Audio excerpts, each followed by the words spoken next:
मला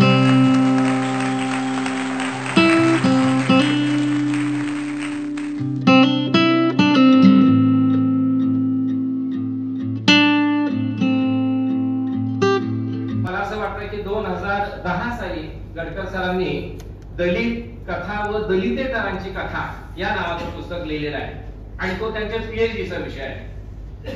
2002 साली बहुधा रजिस्ट्रेशन असावं सरांचं. त्यानंतर 8 वर्ष 1100 कथांचा अभ्यास करून दलित कथांचा सरांनी किती कथा वाचलेल्या आहेत? 1100 ते 1200 कथांचा अभ्यास करून त्यांच्या हातामध्ये आलेले जे निष्कर्ष आहेत ते निष्कर्ष दलित कथा आणि दलितेतरांची कथा या पुस्तकामध्ये त्यांनी मांडलेले आहे. दुसरं जे पुस्तक आहे ते सुंदर प्रवास असं आहे. पुस्तकाचं नावही सुंदर आहे. पुस्तकाच्यामध्ये मला असं वाटतं की मराठी विभागाचा तो अहवाल आहे. सुंदर प्रवास म्हणजे काय आहे? मराठी विभागामध्ये कोणकोणते उपक्रम राबवले गेलेले आहेत 1996 पासून ते आतापर्यंत दरवर्षी मराठी विभाग कोणकोणते उपक्रम राबवतो याचा इतिहास जर सांगायचा असेल तर तो गडकर सरांच्या सुंदर प्रवास या पुस्तकामध्ये आपल्याला पाहायला मिळतो. आणि त्याच्यानंतरची आवृत्ती म्हणजे कार्यमग्नता. कार्यमग्नता काय आहे तर त्यांच्या स्वतःची सक्रियता आहे. स्वतः गडकर सर यांनी कोणकोणत्या उपक्रमांमध्ये आपला ठसा उमटवलेला आहे अशा सगळ्या नोंदी, अहवाल, फोटो, बातम्या. इतकं सोपं काम नाही. 200 ते 250 पानं नुसतं बातम्याच आहेत, कातरडच आहेत बातम्यांची. आणि बातमी कधी आलेली आहे? 1996 साली. मागच्या आठवड्यामध्ये काय घडलं तेही आपल्याला कळत नाही. किंबहुना काल काय झालेलं तेही आठवणीत राहत नाही. पण 1996 ला गडकर सरांनी सांस्कृतिक विभागाचं प्रमुख असताना कुणाला पाहुणे आणलेलं होतं, किंबहुना त्या कार्यक्रमाची प्रस्तावना कुणी केली, आभार कुणी मानले, ह्या सगळ्या गोष्टी त्याच्यामध्ये आपल्याला पाहायला मिळत असतात. एकूणच काय तर मला असं वाटतं की डॉक्टर किंवा विद्यादीप तर ज्या वेळेला आम्ही विद्यादीप सुरू केलं म्हणजे तुम्हाला खरं सांगायचं म्हणजे माझी नोकरी या ठिकाणी जर कुणी पक्की केली असेल तर ती विद्यादीपनं पक्की केलेली आहे. शिंदे सरांना मी आवर्जून सांगितले सर 1996 साली ज्या वेळेला मी या महाविद्यालयामध्ये आलो तर फेब्रुवारी महिन्यामध्ये जॉईन झालो होतो आणि Gadkar sir, Khairnar sir, Bagwan sir यांचं विद्यादीपचं काम चालू होतं. मी आल्याबरोबर त्या विद्यादीपच्या कामाला सुरुवात केली आणि पुढे एप्रिल, मे, जून, जुलै 4 महिने या ठिकाणी विद्यादीपचं काम केलं. आणि खरोसेकर सरांनी गडकर सरांना बोलावून घेतलं की पोरगा चांगला आहे त्याचा आपण विचार करू. आणि 3 महिन्यानंतर सर अकॅडमिक इयर संपलेला असताना सुद्धा माझा प्रस्ताव पाठवला, विद्यापीठानं मान्यता दिली आणि माझी नोकरी या ठिकाणी पक्की झाली. सांगायचं कारण असं आहे की तुम्हाला जर एखाद्या कामामध्ये आपला ठसा उमटवायचा असेल तर तुम्हाला चांगले मित्र असावे लागतात. मी भाग्यवान आहे, गडकर सरही भाग्यवान आहेत. आम्ही खूप चांगले मित्र जमवलेले आहेत की जे पुणे विद्यापीठामध्ये त्यांनी एमए केलं, एमफिल केलं आणि महाराष्ट्रभरातल्या सगळ्या महाविद्यालयांमध्ये ते मराठीचे प्राध्यापक आहेत. सगळ्या मराठीच्या प्राध्यापकांशी आमचा अत्यंत चांगला संपर्क आहे. त्याचं कारण आम्ही जीवाभावाचे मित्र आहोत. मित्रांनो, या निमित्तानं आपण सर्व या ठिकाणी आलात. विशेष आभार मी मानणार आहे डॉक्टर जगन्नाथ पाटील यांचं. कालपासून त्यांनी पुण्यापासून इथपर्यंतचा प्रवास केलेला आहे. स्वतः गडकर सर आणि अमर भोसले सर त्यांना घ्यायला गेलेले होते आणि त्यांच्या निमित्तानं आज मराठी विभागाला राष्ट्रीय आणि आंतरराष्ट्रीय दर्जाचा पावडा लाभलेला आहे. मराठी भाषा महाराष्ट्रापुरतीच असते असं आपण म्हणतो, पण खरं तसं नाही.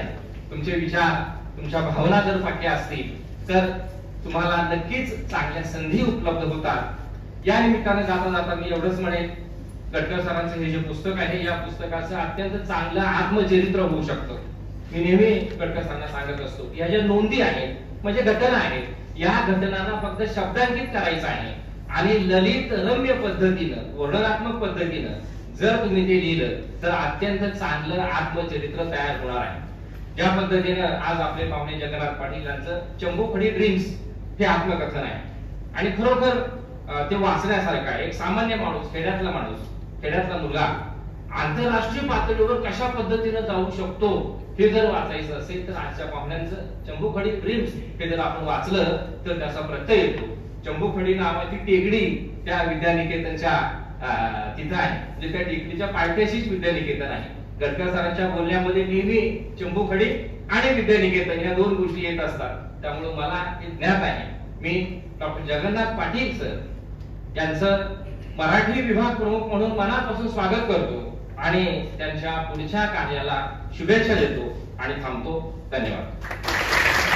विद्या प्रतिष्ठानच्या कला विज्ञान आणि वाणिज्य महाविद्यालयाचा इतिहास आहे, सगळा इतिहास आहे. त्याच्यामध्ये कुठल्या कुठल्या घटना कशा घडल्या त्यावेळी अगदी मीच विचार केला की चला 96 ला जसे गांगुडे सर जॉईन झाले ना त्याच्यानंतर मागे मागे मी आलोच इथे आणि सहज चाललं की 1996 ला काय घडलं होतं आणि 96 चा पूर्ण ट्रेलर माझ्या डोळ्यासमोर फिरलं की हे कार्यक्रम झालेले होते आणि या गोष्टी तिथं घडलेल्या होत्या.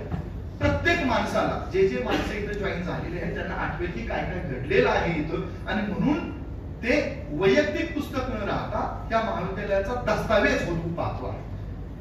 मी मुद्दामहून आजच्या पाहुण्यांना माननीय डॉक्टर जगन्नाथ पाटील सर यांना सांगेन की ते नॅक कमिटीचे सल्लागार आहेत. नवीन नवीन गोष्टी येत आहेत, आम्हाला ते आता मार्गदर्शन करणार आहेतच. पण खरं तर 96 चा काळ म्हणजे कम्प्युटर नव्हते, त्यावेळी संगणक नव्हते की जिथं आपण या सगळ्या गोष्टी डिजिटलाइज करू. आमच्या महाविद्यालयाच्या अल्युमिनी असोसिएशन अर्थात माझी विद्यार्थ्यांनी सर 100हून अधिक जीबीचा डेटा गोळा केला की त्याच्यामध्ये फोटोज आहेत, रिपोर्ट्स आहेत, सगळ्या काही गोष्टी त्यांनी आता केलेल्या आहेत. पण त्या काळात संगणक नव्हता ना, हे विद्यार्थी करू शकले कारण काहीतरी लिखित होतं आणि ते डिजिटलाइज केलं. गडकरी सरांचं माइंडच डिजिटल आहे, त्यांच्या नोंदी सगळ्या लक्षात होत्या आणि म्हणून त्या केल्या आणि म्हणून यापुढे आता कदाचित गडकरी सरांच्या या पुस्तकासारखं पुस्तक दुसरी आवृत्ती काढायची म्हटलं तर त्याची गरज पडणार नाही बरं का. व्हॉल्यूम 2 काढायचं म्हटलं तर कारण ते सगळं डिजिटल आहे, कॉम्प्युटरला आहे, कुठेतरी कोणाच्या पीडी मध्ये आहे, निलिमा मॅडमच्या डेस्कटॉपवर आहे, प्राचार्यांच्या कम्प्युटरला लॅपटॉपला आहे, कुठे ना कुठे नॅकला आपण रिपोर्ट सादर केले तिथं सगळं आहे. पण ज्यावेळी नव्हतं, जे आपल्याकडे नव्हतं तो खजिना गडकरी सरांनी आपल्यासाठी उघड करून ठेवलाय आणि त्याच्या प्रकाशनासाठी प्रकाशन सोहळ्यासाठी डॉक्टर जगन्नाथ पाटील सर आलेले आहेत.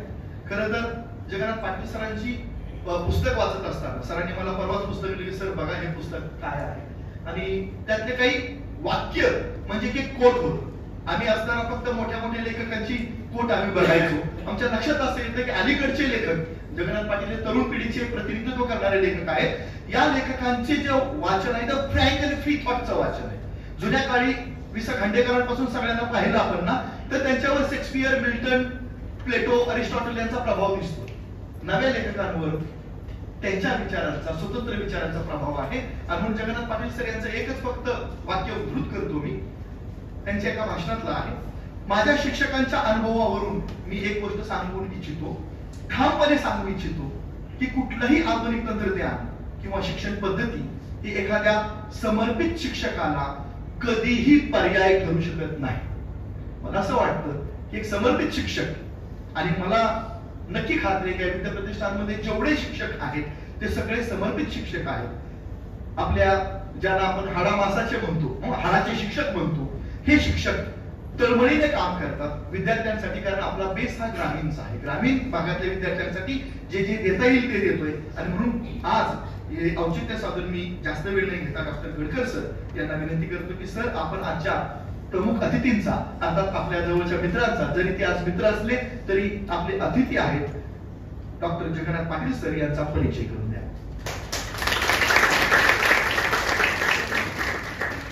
धन्यवाद सर. खिलारे सरांना सातत्याने भीती अशी असते की माझ्या हातात नाही आल्यानंतर मी कधी थांबणार, पण कार्यक्रम पत्रिका तयार करत असताना त्याच्यात मिनिट्स दिलेले आहेत आणि एक साधारणतः 3-3.5 मिनिटांमध्ये मी माझं भाषण घरी पण 2-3 वेळा रेकॉर्ड पण केला. तर ते 5-6 मिनिटांपर्यंत झाले आणि आता मैफिल रंगलेलीच आहे. खिलारे सरांनी आणि गंगोडे सरांनी मैफिल रंगवलेलीच आहे. त्यामुळे कदाचित अजून थोडासा उशीर होण्याची शक्यता दाखवता येत नाही. त्यामुळे आम्ही आमच्या महाविद्यालयाचे प्राचार्य डॉक्टर भरत शिंदे आणि प्रमुख अतिथी डॉक्टर जगन्नाथ पाटील यांच्यावर जरा प्रेमळ दादागिरी केली. कार्यक्रम 10चा होता, आम्ही 9:30 सुरू तर थोडस जास्तीचं बोलता येईल. खेळीमेळीचा कार्यक्रम आणि मैफल रंगावी यासाठी अशा प्रकारची ही कृती आम्ही केली. मी प्राचार्यांना मनापासून धन्यवाद देतो आणि जगन्नाथ पाटील यांना मनापासून धन्यवाद देतो की त्यांनी आम्ही जे जे सांगितलं ते सगळं ऐकतात. मित्रांनी मैत्रिणींनो, कार्यवग्नता हे माझं पुस्तक. या पुस्तकाचं प्रकाशन करण्यासाठी आज आपल्यासमोर उपस्थित असलेले डॉक्टर जगन्नाथ पाटील यांचा परिचय करून देण्यासाठी मी आपल्यासमोर उभा आहे. जगन्नाथ पाटील यांचे चंबुकुटी ड्रीम्स नावाचं हे पुस्तक. तुम्हाला जर माझं बालपण शोधायचं असेल तर ते बालपण शोधायचं असेल तर ते बालपण तुम्हाला या पुस्तकामध्ये मिळेल. डॉक्टर ज्ञानेश्वर मुळे यांचं माती पंख आणि आकाश नावाचं एक आत्मकथन आहे. त्या आत्मकथनामध्ये सुद्धा माझं बालपण, माझं आणि डॉक्टर जगन्नाथ पाटील यांचं बालपण तुम्हाला याच्यामध्ये मिळेल. अप्रतिम असं पुस्तक आहे. मी 2-3 दिवसांपूर्वी डॉक्टर जगन्नाथ पाटील यांच्याशी बोलत होतो, मोबाईलवर बोलत होतो. तर ते बोलत असताना मी त्यांना आवर्जून असं सांगितलं की बाळासाहेब घोंगडे नावाचे आमचा एक विद्यार्थी, तो विद्यार्थी प्रकाशन आणि वितरण व्यवस्थेमध्ये खूप चांगल्या प्रकारचं काम करतो. त्याच्याकडे पुस्तक उपलब्ध आहे आणि त्याला मी फोन केला की तुझ्याकडे कसं काही पुस्तक उपलब्ध आहे. तर त्या मुलाने मला असं सांगितलं की या पुस्तकाच्या शेवटी जी bucket list doctor Jagannath Patil यांनी दिलेली आहे ती बकेट लिस्ट अप्रतिम आहे. आणि डॉक्टर जगन्नाथ पाटील यांच्याशी ज्यावेळेला मी वारंवार गप्पा मारतो, बोलतो, भेटल्यानंतर त्यावेळेला ते सातत्यानं असं सांगतात की या बकेट लिस्ट मध्ये जे विद्यार्थी विद्यार्थिनी माझ्यासोबत काम करायला तयार आहेत, त्यांचं स्पष्ट मत आहे की या बकेट लिस्ट मधलं प्रत्येक काम मला करणं शक्य नाही, पण माझ्यासोबत जी व्यक्ती येईल, जो माणूस येईल, जो रिसोर्स येईल आणि जे विद्यार्थी विद्यार्थिनी येतील त्या विद्यार्थी विद्यार्थिनीच्या माध्यमातून माझ्या मनातल्या ज्या काही संकल्पना आहेत त्या संकल्पना व्यवस्थितरित्या पूर्ण करण्याचं काम मी करणार आहे. त्यामुळे बाळासाहेब घोंगडे यांनी सांगितलं की या पुस्तकामध्ये जी काही बकेट लिस्ट आहे ती बकेट लिस्ट माझ्या दृष्टिकोनातून फार महत्वाची आहे. मला पण ती बकेट लिस्ट फार महत्वाची वाटली. त्याच्या आधी मी खिलारे सर आणि सानप सरांच्या सहवासात असल्यामुळे आम्ही चेक लिस्ट असा शब्द वापरत होतो, पण हे पुस्तक वाचल्यानंतर त्याच्यानंतर मी बकेट लिस्ट अशा प्रकारचा शब्द नंतरच्या कालखंडामध्ये वापरायला लागलो. मित्रांनी मैत्रिणींनो, या पुस्तकातला एक 2 पानांचा परिचय. काल मला त्यांनी सांगितलं बरं का, मी बायोडाटा पाठवलेला आहे पण तेवढा बायोडाटा माझा वाचायचा नाही. सर म्हटलं काळजी करू नका की या पुस्तकातली शेवटची जी 2 पानं आहेत ज्याच्यात संक्षिप्त परिचय डॉक्टर जगन्नाथ पाटील यांच्या जीवनाची समरी ज्या संक्षिप्त परिचयामध्ये आहे तो संक्षिप्त परिचय मी मित्रांनी मैत्रिणींनो फक्त आपल्या समोर ठेवत आहे. मित्रांनी मैत्रिणींनो, 6 जानेवारी 2023 6 जानेवारी 1932 रोजी दर्पण नावाचं नियतकालिक आचार्य बाळशास्त्री जांभेकर यांनी सुरू केलं. आज पत्रकार दिन आहे. त्या पत्रकार दिनाच्या आपल्या सगळ्यांना शुभेच्छा तर देतोच. डॉक्टर जगन्नाथ पाटील यांच्या करिअरची सुरुवातच पत्रकारितेने झाली आहे.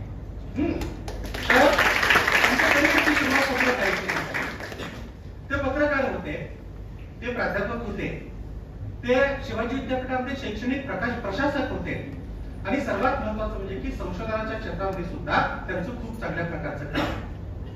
अशा सुंदर प्रवासामध्ये उच्च शिक्षण गुणवत्ता क्षेत्रातील जागतिक शिखर पादाक्रांत करून मराठी झेंडा त्रिखंडात फडकवणारा संवेदनशील माणूस म्हणजे डॉक्टर जगन्नाथ पाटील.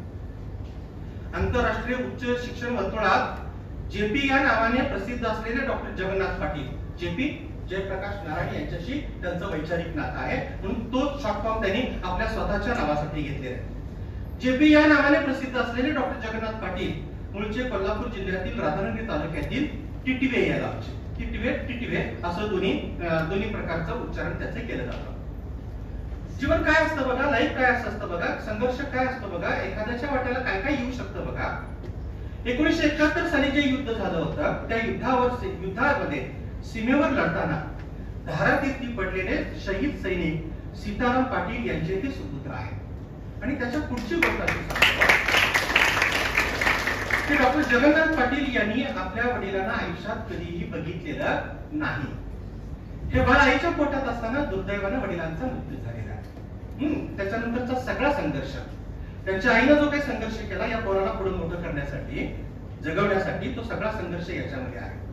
काल प्रवासामध्ये मी सरांना असं म्हणालो की तुमच्या आईला मी ओळखतो, तुमच्या मी घरी आलोय, तुमच्या गावी आलोय, तुमच्या आईला मी भेटलोय, पण तुमच्या आईने इतकं सोसलंय हे मात्र मला कधी बघायला मिळालं नव्हतं, ऐकायला मिळालं नव्हतं. किंबहुना सर, जगाच्या पाठीवरच्या सगळ्या स्त्रियांना हे सोसावंच लागतं. तुमच्या आईला जसं सोसावं लागतं तसं जगाच्या पाठीवरच्या सगळ्या स्त्रियांना ते सोसावं लागतं.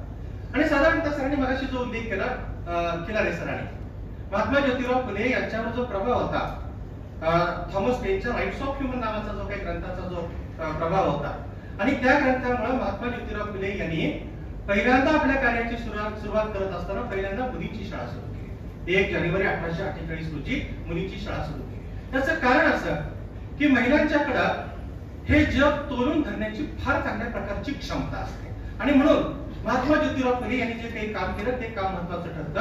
आणि त्या कामामध्ये खारीचा वाटा होण्याचं भाग्य सरांच्या डॉक्टर जगन्नाथ पाटील यांच्या आईला मिळालेलं आहे. त्यांच्या आईचं नाव लक्ष्मीबाई असं आहे.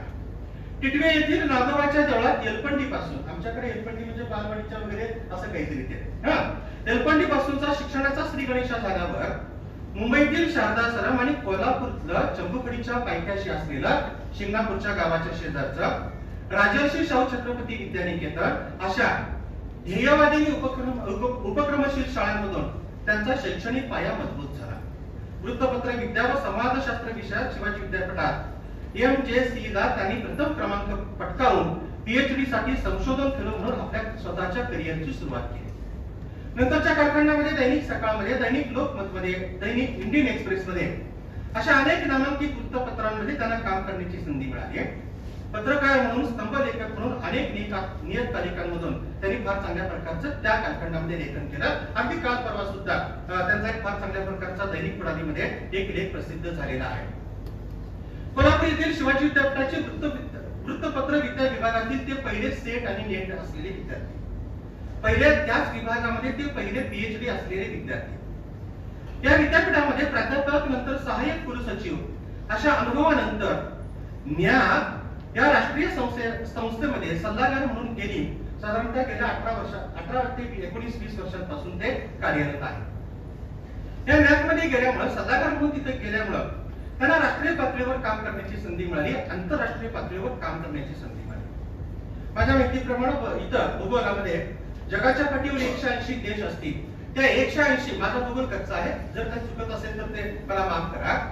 जगाच्या पाठीवर जर 180 देश असतील तर त्या 180 देशांपैकी हा विद्यार्थी, हा मुलगा डॉक्टर जगन्नाथ पाटील 60 देशांमध्ये त्यांनी रिसोर्स पर्सन या नात्याने, विषय तज्ञ या नात्याने, कीनोट ऍड्रेस देण्यासाठीच्या निमित्तानं 60 देशांमध्ये त्यांनी फार चांगल्या प्रकारची भटकंती केलेली आहे.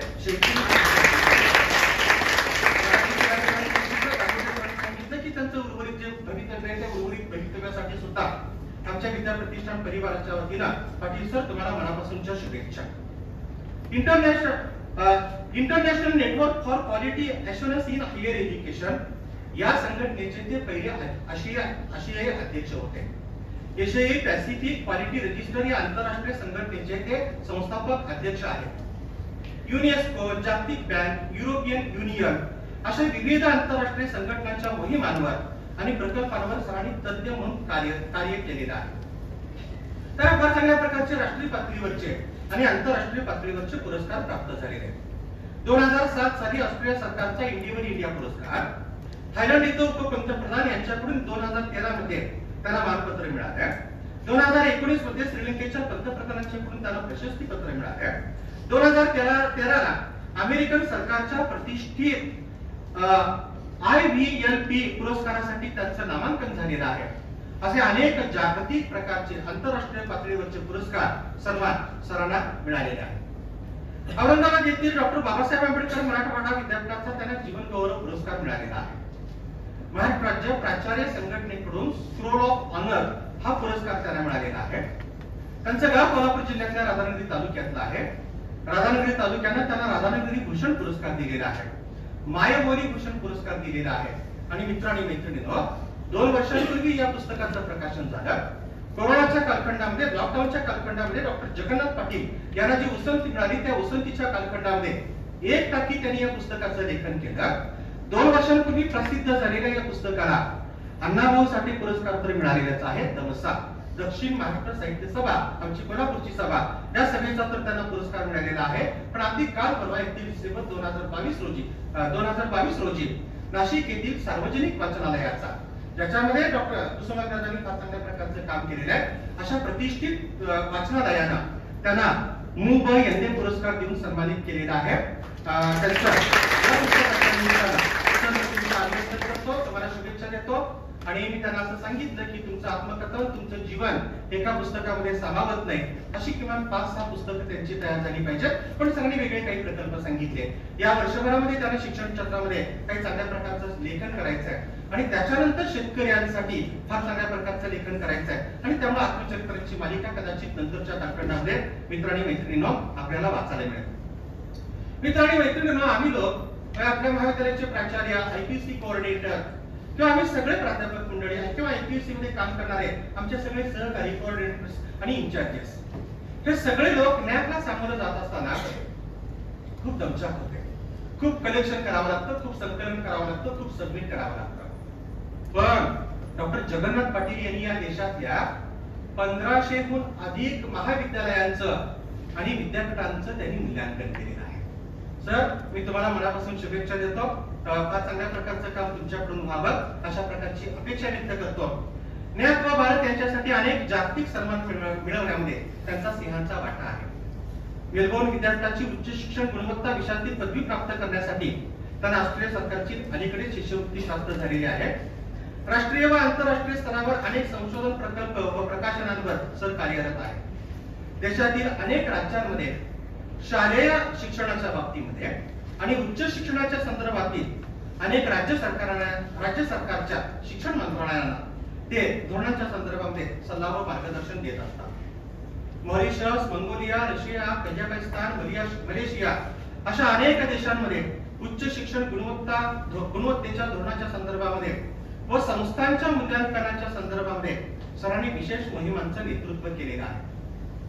सरांनी त्यांच्या गावामध्ये शिक्षण संस्था स्थापन केलेल्या आहेत. आईच्या नावाने त्यांनी शाळा स्थापन केलेल्या, आईच्या नावाने त्यांनी महिला महाविद्यालयाची स्थापना केलेली आहे. आम्ही एका व्हॉट्सअप ग्रुपवर आहोत, आमच्या माजी विद्यार्थ्यांच्या ग्रुपवर आहोत आणि तिथं त्या शाळेबद्दलचे मित्रांनी मैत्रिणींना तपशील येत असतात, तिथले अचिव्हमेंट्स तिथे येत असतात. आताच काल गप्पा मारत असताना सरांनी मला आणि अमर भोसले सरांना असं सांगितलं की त्यांच्या महाविद्यालयाची ग्रॅज्युएशनची पहिली बॅच बाहेर पडली, मुलींची पहिली बॅच बाहेर पडली आणि ज्या मुलींना उच्च शिक्षणासाठी उंबरठा ओलांडता आला नसता, घराचा उंबरठा ओलांडता आला नसता, तिथपर्यंत जाता आला नसतं, पण त्यांच्या महाविद्यालयामध्ये जाता आलं आणि सरांच्या प्रयत्नामुळे आणि त्यांचा जो तिथला स्टाफ आहे त्या स्टाफच्या प्रयत्नामुळे अनेक मल्टीनॅशनल कंपन्या तिथे गेल्या आणि अनेक मुलींना तिथं फार चांगल्या प्रकारची पॅकेजेस मिळाली. आमचा जो राधानगरीचा जो तालुका आहे तो दुर्गम तालुका आहे, खेड्यापाड्याचा तालुका आहे, डोंगरदऱ्याचा तालुका आहे. त्या तालुक्यातल्या मुलींना फार चांगल्या प्रकारचे पॅकेजेस मिळालेले आहेत. ज्या मुली कधी कोल्हापूरपर्यंत येऊ शकल्या नसत्या त्या मुली आता बेंगलोर, पुणे, मुंबई, दिल्ली, हैदराबाद जिथं जिथं कुठं आयटीची क्षेत्र आहेत त्या ठिकाणी जातील आणि कदाचित नंतरच्या कालखंडामध्ये त्या परदेशात पण जातील. त्यामुळे महात्मा फुले शाहू आंबेडकरांचं हे जे काही काम आहे, छत्रपती शिवाजी महाराजांचं आणि शंभूराजांचं जे काही काम आहे, या महाराष्ट्रातल्या वारकरी संप्रदायाचं जे काही काम आहे त्या कामातून प्रेरणा घेऊन सरांनी फार चांगल्या प्रकारचं काम आपल्या गावामध्ये त्यांनी सुरू केलेलं आहे. सर, तुमच्या कामाला आमच्या मनापासूनच्या शुभेच्छा. 2-1 वर्षांपूर्वी सर जपानला गेले होते. जपानच्या सरकारनं त्यांना या देशामध्ये ज्या पद्धतीने न्याय काम करतं तशा प्रकारचं न्याय आमच्या देशामध्ये असावं असं जपानला वाटलं. इतके दिवस आपण सगळं जपानकडून घेत होतो, पण जपानला असं वाटलं की इथं जसं न्याय काम करतं तशा प्रकारचं काम तिकडे आमच्या उच्च शिक्षणाच्या क्षेत्रामध्ये व्हावं म्हणून सरांना तिकडे त्यांनी बोलावून घेतलं होतं. सर टोकियोमध्ये एकदा होते, 2 वर्षांचं तिथं वास्तव्य होतं आणि तिथं काम करून सर नंतरच्या कालखंडामध्ये परत एकदा आपल्या नॅकमध्ये जॉईन झालेले आहे. मग अशी खिलारे सरांनी त्यांच्याबद्दलचं या पुस्तकातला किंवा त्यांच्या भाषणात एक विधान कोट केलं. ते शिक्षकांच्या बद्दलचं कोट आहे. शिक्षक कसा असावा, तो डिवोटेड असावा, तो डेडिकेटेड असावा. आणि खिलारे सरांनी असं सांगितलं की महात्मा ज्योतिराव फुल्यांपासून ही जी काही शिक्षणाची परंपरा सुरू झाली आहे आणि या शिक्षकी पेशाची जी काही परंपरा सुरू झालेली आहे ती परंपरा ती डिवोटेड आणि डेडिकेटेड आहे. ज्यावेळी मी आमच्या शाळेकडे बघतो, मी आमच्या कॉलेजकडे बघतो, भोगावती महाविद्यालय म्हणजे सरांचं माझं एकत्रितरित्या शिक्षण झालेलं आहे. राजर्षी शाहू छत्रपती विद्यानिकेतन मध्ये सरांचं माझं एकत्रितरित्या शिक्षण झालेलं आहे. सर आता जर 50-55 वर्षांचे असतील तर त्यापैकी 5-6 वर्ष आम्ही एकत्र होतो. म्हणजे माझ्यापेक्षा ते 2-3 वर्षांनी लहान आहेत आणि लहान पोरग ज्या खोड्या करतात त्या सगळ्या खोड्या मी माझ्या डोळ्यांनी बघितलेल्या, त्यांचा मोठा भाऊ म्हणून मी त्या सगळ्या बघितलेल्या आहेत. पण माझ्या असं लक्षात येतं की प्रतिकूलतेवर मात करणारी ही जी काही मुलं असतात ती मुलं तयार करण्यासाठी एखादी शाळा, एखादा विद्यार्थी, एखादा पालक, एखादी संस्था, एखादं महाविद्यालय, एक शिक्षक, एक पेन, एक वही पुस्तक मित्र आणि मैत्रिणींनो, हे सगळे घटक ज्यावेळेला एकत्र येतात ते घटक एकत्र आल्यानंतर आपल्याला डॉक्टर जगन्नाथ पाटील यांच्यासारखं मधुर फळ हाताशी येतात. आणि ते मधुर फळ हाताशी आल्यानंतर डॉक्टर जगन्नाथ पाटील नावाचा एखादा मुलगा नंतरच्या कालखंडामध्ये आकाश भरारी घेतो, उच्च शिक्षणाच्या क्षेत्रामध्ये तो काम करतो आणि उच्च शिक्षणाच्या क्षेत्रामध्ये काम करत असताना अखिल मानव जातीच्या कल्याणासाठी अहोरात्र तो झटत राहतो. थोडासा त्यांचा परिचय करून देत असताना तो विस्तृत झाला, त्याच्याबद्दलची दिलगिरी व्यक्त करतो. आमच्या शाळेचे प्राचार्य जो साळुंखे सर, 89 वर्षांचं त्यांचं वय आहे. त्यांचं आता सुद्धा आम्ही त्यांना भेटलो तर माझी काहीतरी ती आठवण सांगतात. डॉक्टर जगन्नाथ पाटील यांची काहीतरी ती आठवण सांगतात. मी ज्या वेळेला त्यांना भेटतो त्या वेळेला प्रत्येक वेळेला मला ते सांगतात, तुझे वडील शिक्षक होते, तू या तालुक्याचा, तू या गावचा, तुझं हस्ताक्षर खूप चांगलं होतं, वगैरे वगैरे काहीतरी त्या आठवणी सांगतात. इतकी मेमरी. 89 इयर्स ओल्ड आमचे सर आहेत. आता उद्या गेट टुगेदर आहे आमचं, रविवारी आमचं गेट टुगेदर आहे. त्या गेट टुगेदर मध्ये सर आम्हाला परत भेटतील. आमच्या शाळेच्या माजी विद्यार्थ्यांचं गेट टुगेदर आहे, त्या गेट टुगेदर मध्ये सर आम्हाला परत भेटतील आणि तिथे काहीतरी आठवणी सांगतील. या डॉक्टर जगन्नाथ पाटील यांचा मोठेपणा असा, आमच्या सरांची ज्यावेळेला 75 झाली, सर फार डिवोटेड होते, डेडिकेटेड होते आणि अजूनही तसेच आहे. म्हणजे सरांचं शाळा सुरू करण्याच्या पाठीमागे सरांची प्रेरणा आहे, आमच्या सरांची प्रेरणा आहे. सरांच्या मार्गदर्शनाखाली लांजाला सुद्धा एक फार चांगल्या प्रकारचं पब्लिक स्कूल सुरू झालं. आमचं जे पब्लिक स्कूल होतं ते रेसिडेन्शियल पब्लिक स्कूल होतं. महिन्याचा फक्त दुसऱ्या रविवारी आई वडिलांनी आम्हाला भेटायचं होतं. आमच्या शाळेमध्ये 250 विद्यार्थी होते. जर मला खायला आणायचं असेल तर 250 विद्यार्थ्यांना खायला आणायचं, अशा प्रकारचा तो दंडक होता. आणि अशा आमचे जे दोन साळुंखे सर होते, त्या साळुंखे सरांनी ज्यावेळेला 75 पूर्ण केली, ती 75 साजरी करत असताना डॉक्टर जगन्नाथ पाटील यांनी त्यांच्या परदेशवारीची व्यवस्था केली, स्वखर्चानं परदेशवारीची व्यवस्था केली. आणि सर आणि सरांच्या पत्नी, आम्ही त्यांना वहिनी म्हणत होतो, ते दोघेही त्यांच्या 75 मध्ये परदेशात जाऊन आले. आणि परदेशात आमच्या राजर्षी शाहू छत्रपती विद्यानिकेतनचे जे विद्यार्थी होते त्या विद्यार्थ्यांच्या घरी त्यांनी सगळी सोय केली. आणि सरांचं जीवन आम्ही सगळ्यांनी, त्यांनी जगन्नाथ पाटील यांच्या नेतृत्वाखाली त्यांचं जीवन कृतार्थ करण्याचा प्रयत्न केला. सरांना, सरांच्या संस्थेनं गुरुदक्षिणा सुद्धा पुरस्कार दिलेला आहे. माझा परिचयाचं सत्र थोडंसं लांबलं, त्याच्याबद्दल सर तुमची जास्त तुमच्याकडे जास्त दिलगिरी व्यक्त करतो, विचारमंचाकडे दिलगिरी व्यक्त करतो. आपल्या सर्वांचं, डॉक्टर जगन्नाथ पाटील यांचं, महाविद्यालयाचे प्राचार्य, उपप्राचार्य, APC कोऑर्डिनेटर, आमचे सगळे सहकारी, मराठी विभाग प्रमुख डॉक्टर आनंदा गांगुर्डे आणि मित्रांनी मैत्रिणींनो, आपल्या सर्वांचं मी मनापासून स्वागत करतो आणि माझं लांबलेलं थोडंसं भाषण थांबवतो. धन्यवाद. षटकार मारले आणि गेले. त्यामुळे तिरकर सरांचं जे लांबलेलं म्हणूया आपण, पण ते बिलकुल लांबलेलं नव्हतं. परिचय जो आहे तो अत्यंत योग्य पद्धतीने, किंबहुना अनेक गोष्टी ज्या आम्ही इतर वेळी गप्पा मारताना आम्हाला माहीत झालेल्या आहेत त्या इव्हन सांगितल्याही नाही. त्याचं कारण की पाटील सर जे बोलतील त्याच्यातूनच आपल्याला कळेल की डॉक्टर जगन्नाथ पाटील हे काय रसायन आहे. खरं तर आजच्या घडीला महाराष्ट्रातल्या कानाकोपऱ्यात वाचणाऱ्या सगळ्या लोकांसाठी 2 पुस्तकांची चर्चा सगळीकडे आहे. पहिलं पुस्तक आहे शरद बाविस्कर यांचं भुरा. भुराने अख्खा महाराष्ट्र गाजवलेला आहे. आणि दुसरं पुस्तक आहे चौकडी ड्रीम्स. आणि या 2 पुस्तकांच्या बक्षीस समारंभासाठी, त्याच्यावरच्या चर्चांसाठी अनेक साहित्य संमेलनांमध्ये त्या 2 पुस्तकांवर सगळीकडे चर्चा आहे.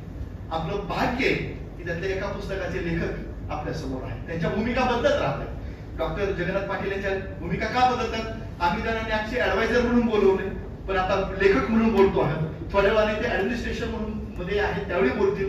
आणि अशा फार हुंदरी, ज्याला अष्टपैलू, वर्सटाईल पर्सन जे आपल्याकडे आलेले आहेत, आम्हाला आनंद आहे की अशा प्रसंगी आपण त्याचा यशस्वीत सन्मान करणं हे आमचं कर्तव्य आहे. म्हणून महाविद्यालयाचे प्राचार्य डॉक्टर भरत शिंदे यांना विनंती करतो की त्यांनी त्यांच्या स्वरूपी त्यांच्या बळात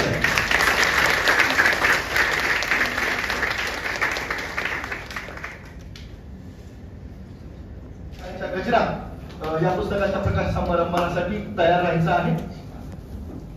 कार्यमग्नता अर्थात महाविद्यालयाचा दस्तावेज इतिहास.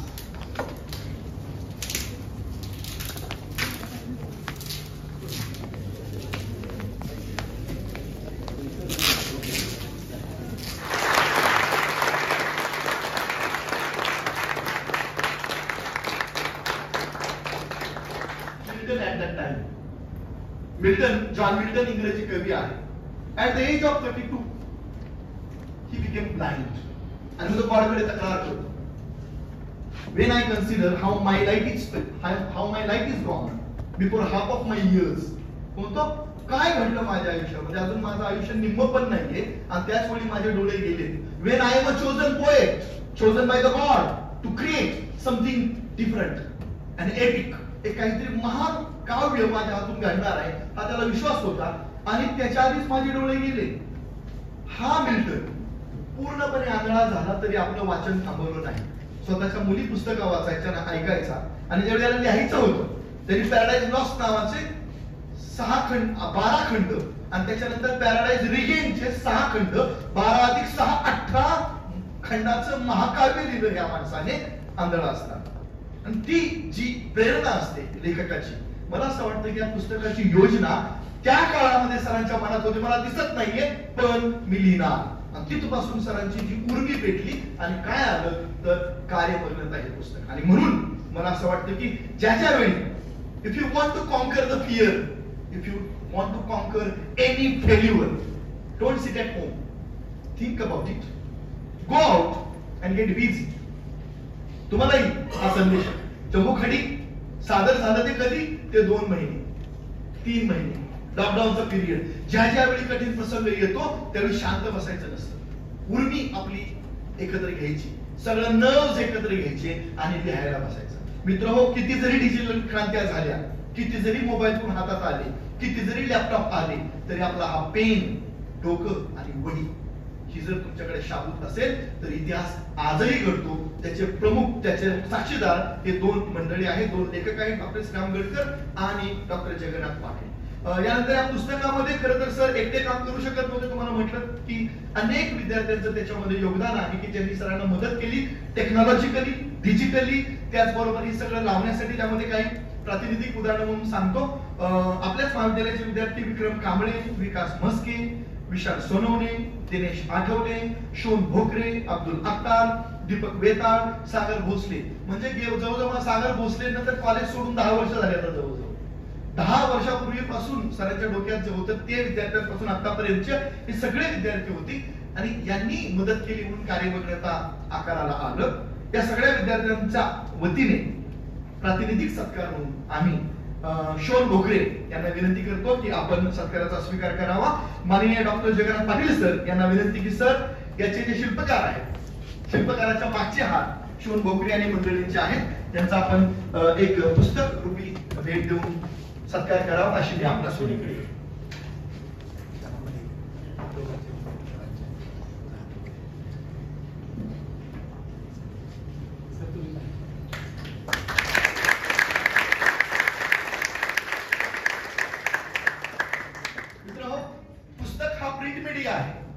पण सर काय प्रिंट मीडियावर थांबत नाहीत. आमच्या प्राचार्य नेहमी म्हणतात कुणाला युट्यूबचा चॅनल काढायचं असेल, डिजिटल काय करायचं असेल, गडकर सरांना जाऊन भेटा. आणि गडकर सरांचा युट्यूब चॅनल जबरदस्त चाललेला आहे, अत्यंत चांगले विचार ते मांडतायत. पण या डिजिटल युगाच्या मागे सुद्धा एक हात आहे आणि तो हात आज आपल्या हॉलमध्ये उपस्थित आहे. आम्ही विनंती करतो, आकाश डेंगळे हे स्वतः युट्यूबर आहेत आणि गडकर सरांचे सगळे युट्यूब चॅनल मध्ये जे डिजिटल ज्या ज्या गोष्टी करायच्या त्याच्यासाठी आकाश डेंगळे प्रयत्न करतोय. आपल्याच महाविद्यालयाचे विद्यार्थी आणि भविष्यात आकाशला आपल्या महाविद्यालयाची जबाबदारी आहे म्हणून डॉक्टर जगन्नाथ पाटील यांना विनंती, आकाश डेंगळे यांचाही त्यांनी पुस्तक रूपी भेट देऊन स्वीकार करावा.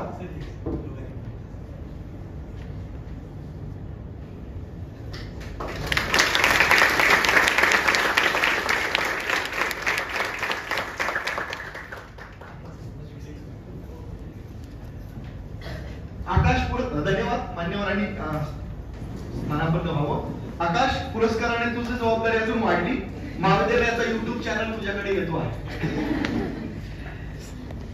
मित्रहो, यानंतर वेळ होते आहे ज्या क्षणाची आपण आतुरतेने वाट पाहतोय ते माननीय डॉक्टर जगन्नाथ पाटील सर यांना मी विनंती करतो की त्यांनी आपलं मनोगत व्यक्त करावं. डॉक्टर जगन्नाथ पाटील सर हे व्यक्तिमत्व गडकर सरांनी उलगडलेलं आहेच, त्यांना त्याच्याबद्दलची माहिती दिलेली आहेच.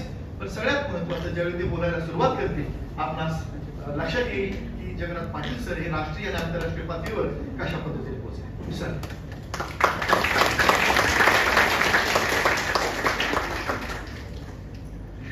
धन्यवाद सर.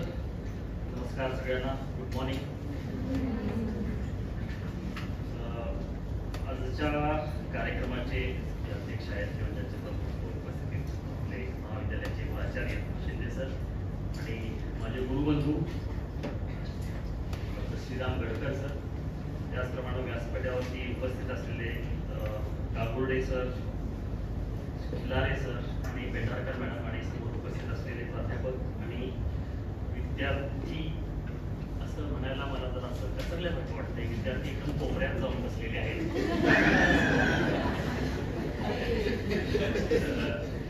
तुम्ही त्यांची अगदी कुचंबनाच केलेली आहे आणि हे चित्र प्रातिनिधिक आहे. मी तुम्हाला सांगू इच्छितो की मी देशभर फिरतो आणि देशभरामध्ये अगदी मी चंदीगडमध्ये होतो परवा गेल्या आठवड्यापूर्वी, त्याच्या आदल्या दिवशी हरियाणामध्ये होतो, त्याच्या आधी काही दिवसापूर्वी दिल्लीमध्ये होतो, कोल्हापूरला काही दिवसापूर्वी.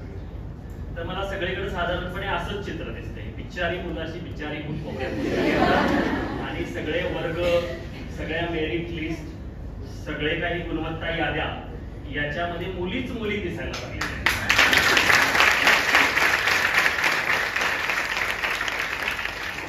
मला वाटते सावित्रीबाईंचा जो काही आणि महात्मा फुल्यांचा आता मला वाटते ते जे कुठं स्वर्गात असतील 100% असतील. असं 100% का म्हणतो की ज्यावेळेला छोटीशी मुलगी आहे तिच्याशी माझ्या गप्पा चालू असतात, तिचं सगळे प्रश्न विचारण्याचं वय आहे, मग ते स्वर्गात जाणे वगैरे याच्यावर एकदा अशी माझी चर्चा चालली होती किंवा कोण स्वर्गात जाते काय जाते, तर तिने मला पटदिशी सांगितलं. मी तिला म्हटलं कोण स्वर्गात जाते कोण नरकात जाते, जे चांगलं काम करतात, इतरांना मदत करतात, काइंड असतात.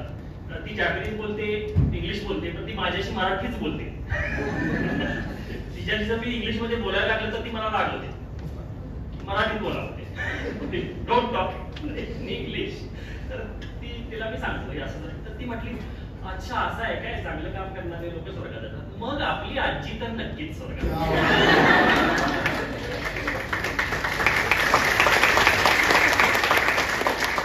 तर तसं असेल, मला वाटतंय की सावित्रीबाईंचा आत्मा जर तिथं कुठं असेल तो आता खरं म्हणजे सुखात असेल. त्यांना वाटत असेल की ज्या कामासाठी मी ती एक पातळ ह्याच्यात पिशवीत गुंडाळून जायचे आणि लोक शेण मारायचे, अंगावरती चिखल मारायचे, ते जे मी सुरुवात केलं काही वर्षापूर्वी, त्याची खऱ्या अर्थानं फळं जी दिसायला लागली ती आता दिसायला लागलेली आहेत. त्यामुळे तुम्हाला सगळ्या मुलींचं विशेषत्वानं कौतुक आणि आपण आभार मानूया. आज या दिवशी तुम्ही सावित्रीबाई फुले पुणे विद्यापीठाच्या विद्यार्थिनी आहात आणि फार मोठ्या काय म्हणतात त्याला, फार मोठं पुण्य, फार मोठं काम ज्यांनी केलेलं आहे, अशांच्या संचितामध्ये, अशांच्या ऋणामध्ये आणि त्या परिवारामध्ये, आणि विशेषतः तुम्ही इथं विद्याप्रतिष्ठानच्या या महाविद्यालयामध्ये काम करताय, ज्या ठिकाणी पवारसाहेबांसारख्या व्यक्तीचं आणि त्यांच्या सगळ्या परिवाराचं जे त्यांनी सगळं आपलं आयुष्य जे आहे ते परिवर्तनासाठी, बहुजनांच्या सामान्यांच्या परिवर्तनासाठी वाहून घेतलेलं आहे, अशा एका भूमीमध्ये तुम्ही वावरता आहात. त्यामुळे पहिल्यांदा तुमच्या सगळ्यांचं अभिनंदन आणि त्याचीच मी तुम्हाला आज थोडीशी जाणीव करून देणार आहे. आज मी पुस्तक प्रकाशनासाठी आलेलो आहे आणि हा कार्यक्रम श्रीराम यांचा आहे हे मला कल्पना आहे, पण त्यातला थोडासा वेळ, मला जी काही 20 मिनिटं दिलेली आहेत त्या 20 मिनिटाचं मी थोडंसं वाटप करणार आहे. तर त्यातली 5-1 मिनिटं मला वाटते मी त्यांच्या पुस्तकाबद्दलचे काही माझे जे विचार आहेत ते मी मांडेन आणि त्यानंतरची एक 10 ते 15 मिनिटं मी तुमच्याशी बोलण्यासाठी घेणार आहे. आणि मी तशीच विनंतीच केली होती ऍक्च्युली, आज जो आता यानंतर थोडा बोरिंग असा एक कार्यक्रम आहे माझा.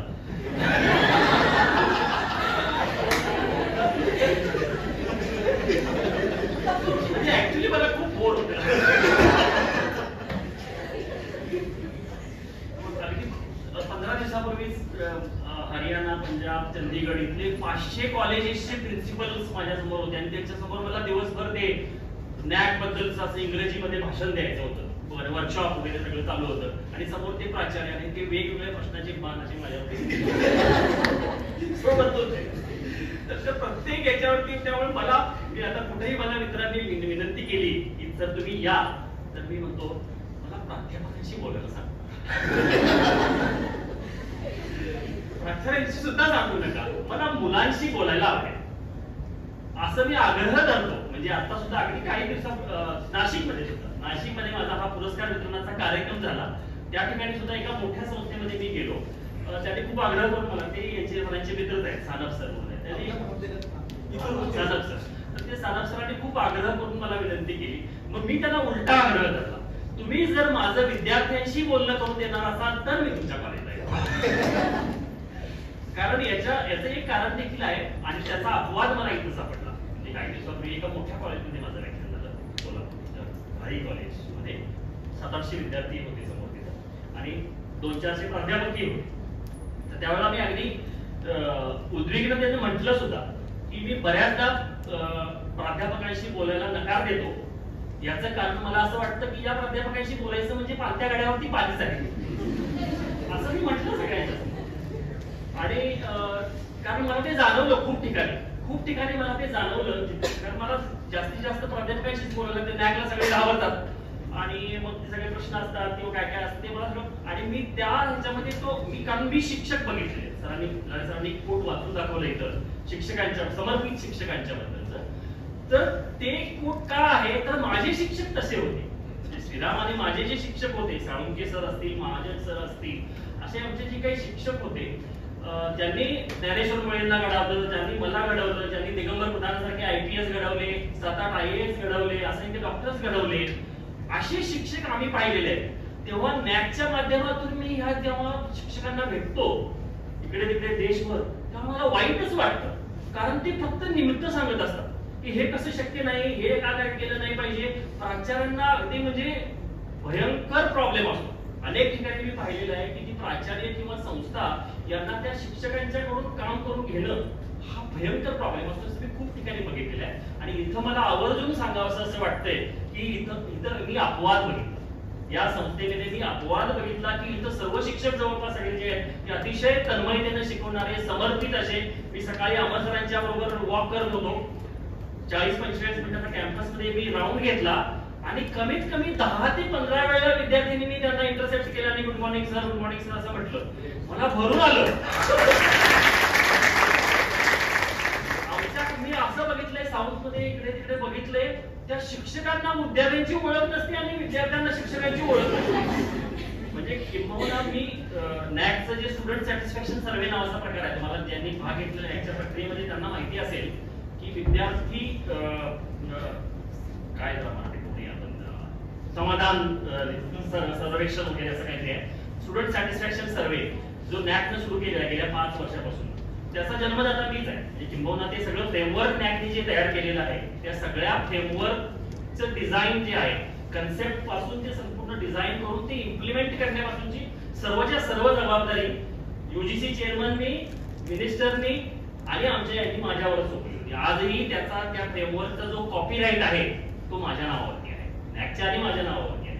तर ते मी सगळं केलं. त्याच्यातलं विशेषतः स्टुडंट सॅटिस्फॅक्शन सर्व्हे जो आहे तो मी अतिशय आग्रहानं भांडून आमच्या सगळ्या सहकार्याची तो त्याच्यामध्ये घातलेला आहे की विद्यार्थ्यांचा याच्यामध्ये सहभाग पाहिजे. शिक्षण संस्थांच्या गुणवत्तेच्या मूल्यांकनामध्ये विद्यार्थी सहभागी झाले पाहिजेत हा आग्रह धरला आणि ते सुरू केलं. तर त्या संदर्भामध्ये मी देशभर फिरत होतो लोकांना कन्व्हिन्स करण्यासाठी. ज्यावेळेला ते लॉन्च करत होतो त्यावेळेला प्रत्येक ठिकाणी हा प्रॉब्लेम म्हणजे मी मुंबईचं नाव घेत नाही एका तिथेही असे 200-300 प्राचार्यांच्या सभेमध्ये मी बोलत होतो याविषयी. आणि मग सगळ्यांचं ऑब्जेक्शन अहो ते विद्यार्थी येतच नाहीत आमच्या ह्याच्यामध्ये वर्गामध्ये येत नसतात कॉलेजमध्ये येत नसतात मग त्यांचं कसं समाधान करायचं. तर कसला त्यांचा स्टुडंट सॅटिस्फॅक्शन सर्व्हे करतात. तर अशी भयावह परिस्थिती मी देशभर बघितलेली आहे. तुम्ही खूप नशीबवान आहात. मी पुन्हा तुम्हाला सांगतो मी अशी कॉलेजेस पाहिलेली आहेत त्यांच्या मूल्यांकनासाठी टीम्स पाठवलेले आहेत की जी कॉलेजेस कागदावरती आहेत फक्त त्यांचे शिक्षक फक्त महिन्याला येऊन पगार घेऊन जातात. विद्यार्थ्यांना नोट्स पुरवल्या जातात. परीक्षेच्या वेळेला सगळं त्यांचं लिहून घेतलं जातं आणि त्यांना पास करून त्या भट्टीतून काढून त्यांच्या हातामध्ये एक भेंडोळ दिलं जातं आणि मग ते भेंडोळ घेऊन ते देशाचे नामवंत बेरोजगार बनतात. हे मी पाहिलेलं आहे. अशा परिस्थितीमध्ये आज मी जेव्हा इथे एक समर्पित शिक्षकांची टीम पाहतो अतिशय डेडिकेटेड कुठलाही स्वार्थ नसलेली मॅनेजमेंट बघतो त्यावेळेला मला लक्षात येते की तुम्ही भाग्यवान आहात आणि त्याचा तुम्ही फायदा जेवढा करून घ्यायला पाहिजे तेवढा करून घ्या. अशा कॅम्पसमध्ये मी तर मला आठवतं की मी जेव्हा विद्यापीठात आलो किंवा विद्यानिकेतनमध्ये होतो त्यावेळेला मला घरी जायला नकोच वाटायचं. मी म्हणजे अक्षरशः मी नॅक मध्ये होतो तेव्हा सुद्धा माझ्या पुस्तकात देखील मी लिहिलंय ते सगळे सिक्युरिटी गार्ड वगैरे वाट बघायचे की हा माणूस काम संपवून कधी जातोय मग त्यांना ते सगळं बंद करायला मिळेल. एवढा मी कामाला म्हणजे जी कार्यमग्नता जी आहे ना श्रीराम सरांची ही जी कार्यमग्नता आहे ती माझ्याही नसानसामध्ये भिनलेली आहे. आणि ते DNA मध्ये आमच्या इंजेक्शन ज्यांनी टोचलेलं आहे ते टोचणारे आमचे जे कुणी असतील तर ते आमचे गुरुजन आहेत. तर गुरुजनांचं आपल्या लाईफ मधलं प्रचंड महत्व जे आहे ते तुम्हाला इथं आले. आणि म्हणून पुन्हा म्हणेन की यांच्या ह्यातल्या प्रत्येकाकडून तुम्हाला शिकायला हवं. आता मी थोडस मग या कार्यमान्यतेकडे येतो आणि मग तिकडे बोलतो. तर कार्यमान्यता हे पुस्तक जे आहे ते एक मी त्याला असं म्हणेन की अतिशय महत्वाचा दस्तावेज आहे. आणि सर म्हणाले की या पुस्तकाला साहित्यिक मूल्य नाही. ते मराठी विभागाचे प्रमुख आहेत, त्यातले तज्ञ आहेत, मी त्यातला एक अडाणी माणूस आहे. तरी देखील मी धारिष्ट करून सांगतो की याला प्रचंड साहित्य मूल्य आहे.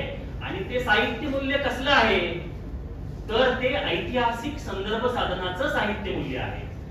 आज आपण शिवाजी महाराजांचे कोरवी, पोवाडे वगैरे वगैरे सगळं खूप छान सांगू, परंतु शिवाजी महाराज कुठल्या दिवशी सकाळी कोणत्या गडावरती होते, त्यांनी कोणता किल्ला बांधला, त्यांनी कोणाला काय देणगी दिली, काय दिली, याचा जर तुम्हाला इतिहास लिहायचा असेल, याचा जर तुम्हाला खरोखरचा काही त्याच्यावरती लेखन करायचं असेल, तर तुम्हाला अशा नोंदी जिथं ठेवलेल्या आहेत त्या नोंदीच उपयोगाच्या पडतात. पोकळ भाषण किंवा पोवाडे त्याच्यामध्ये उपयोगाला अजिबात येत नाही. त्यामुळे ऐतिहासिक संदर्भ साधन म्हणून कार्यमग्नतेचं जे मूल्य आहे ते या विद्याप्रतिष्ठानच्या इतिहासासाठी नव्हे, ज्या वेळेला कधी काळी शरद पवार साहेबांचा इतिहास लिहिला जाईल, आणखी त्यांच्या खाली काम करणारी जी वेगवेगळी लोक आहेत त्यांचा इतिहास लिहिला जाईल, त्याच्यावरती वृत्तपत्रामध्ये वाहिन्यांच्या मध्ये वाद प्रतिवाद होतील, त्यावेळेला सरांचं पुस्तक काढून कोणतरी माणूस दाखवेल, हे बघा इथेच आहे.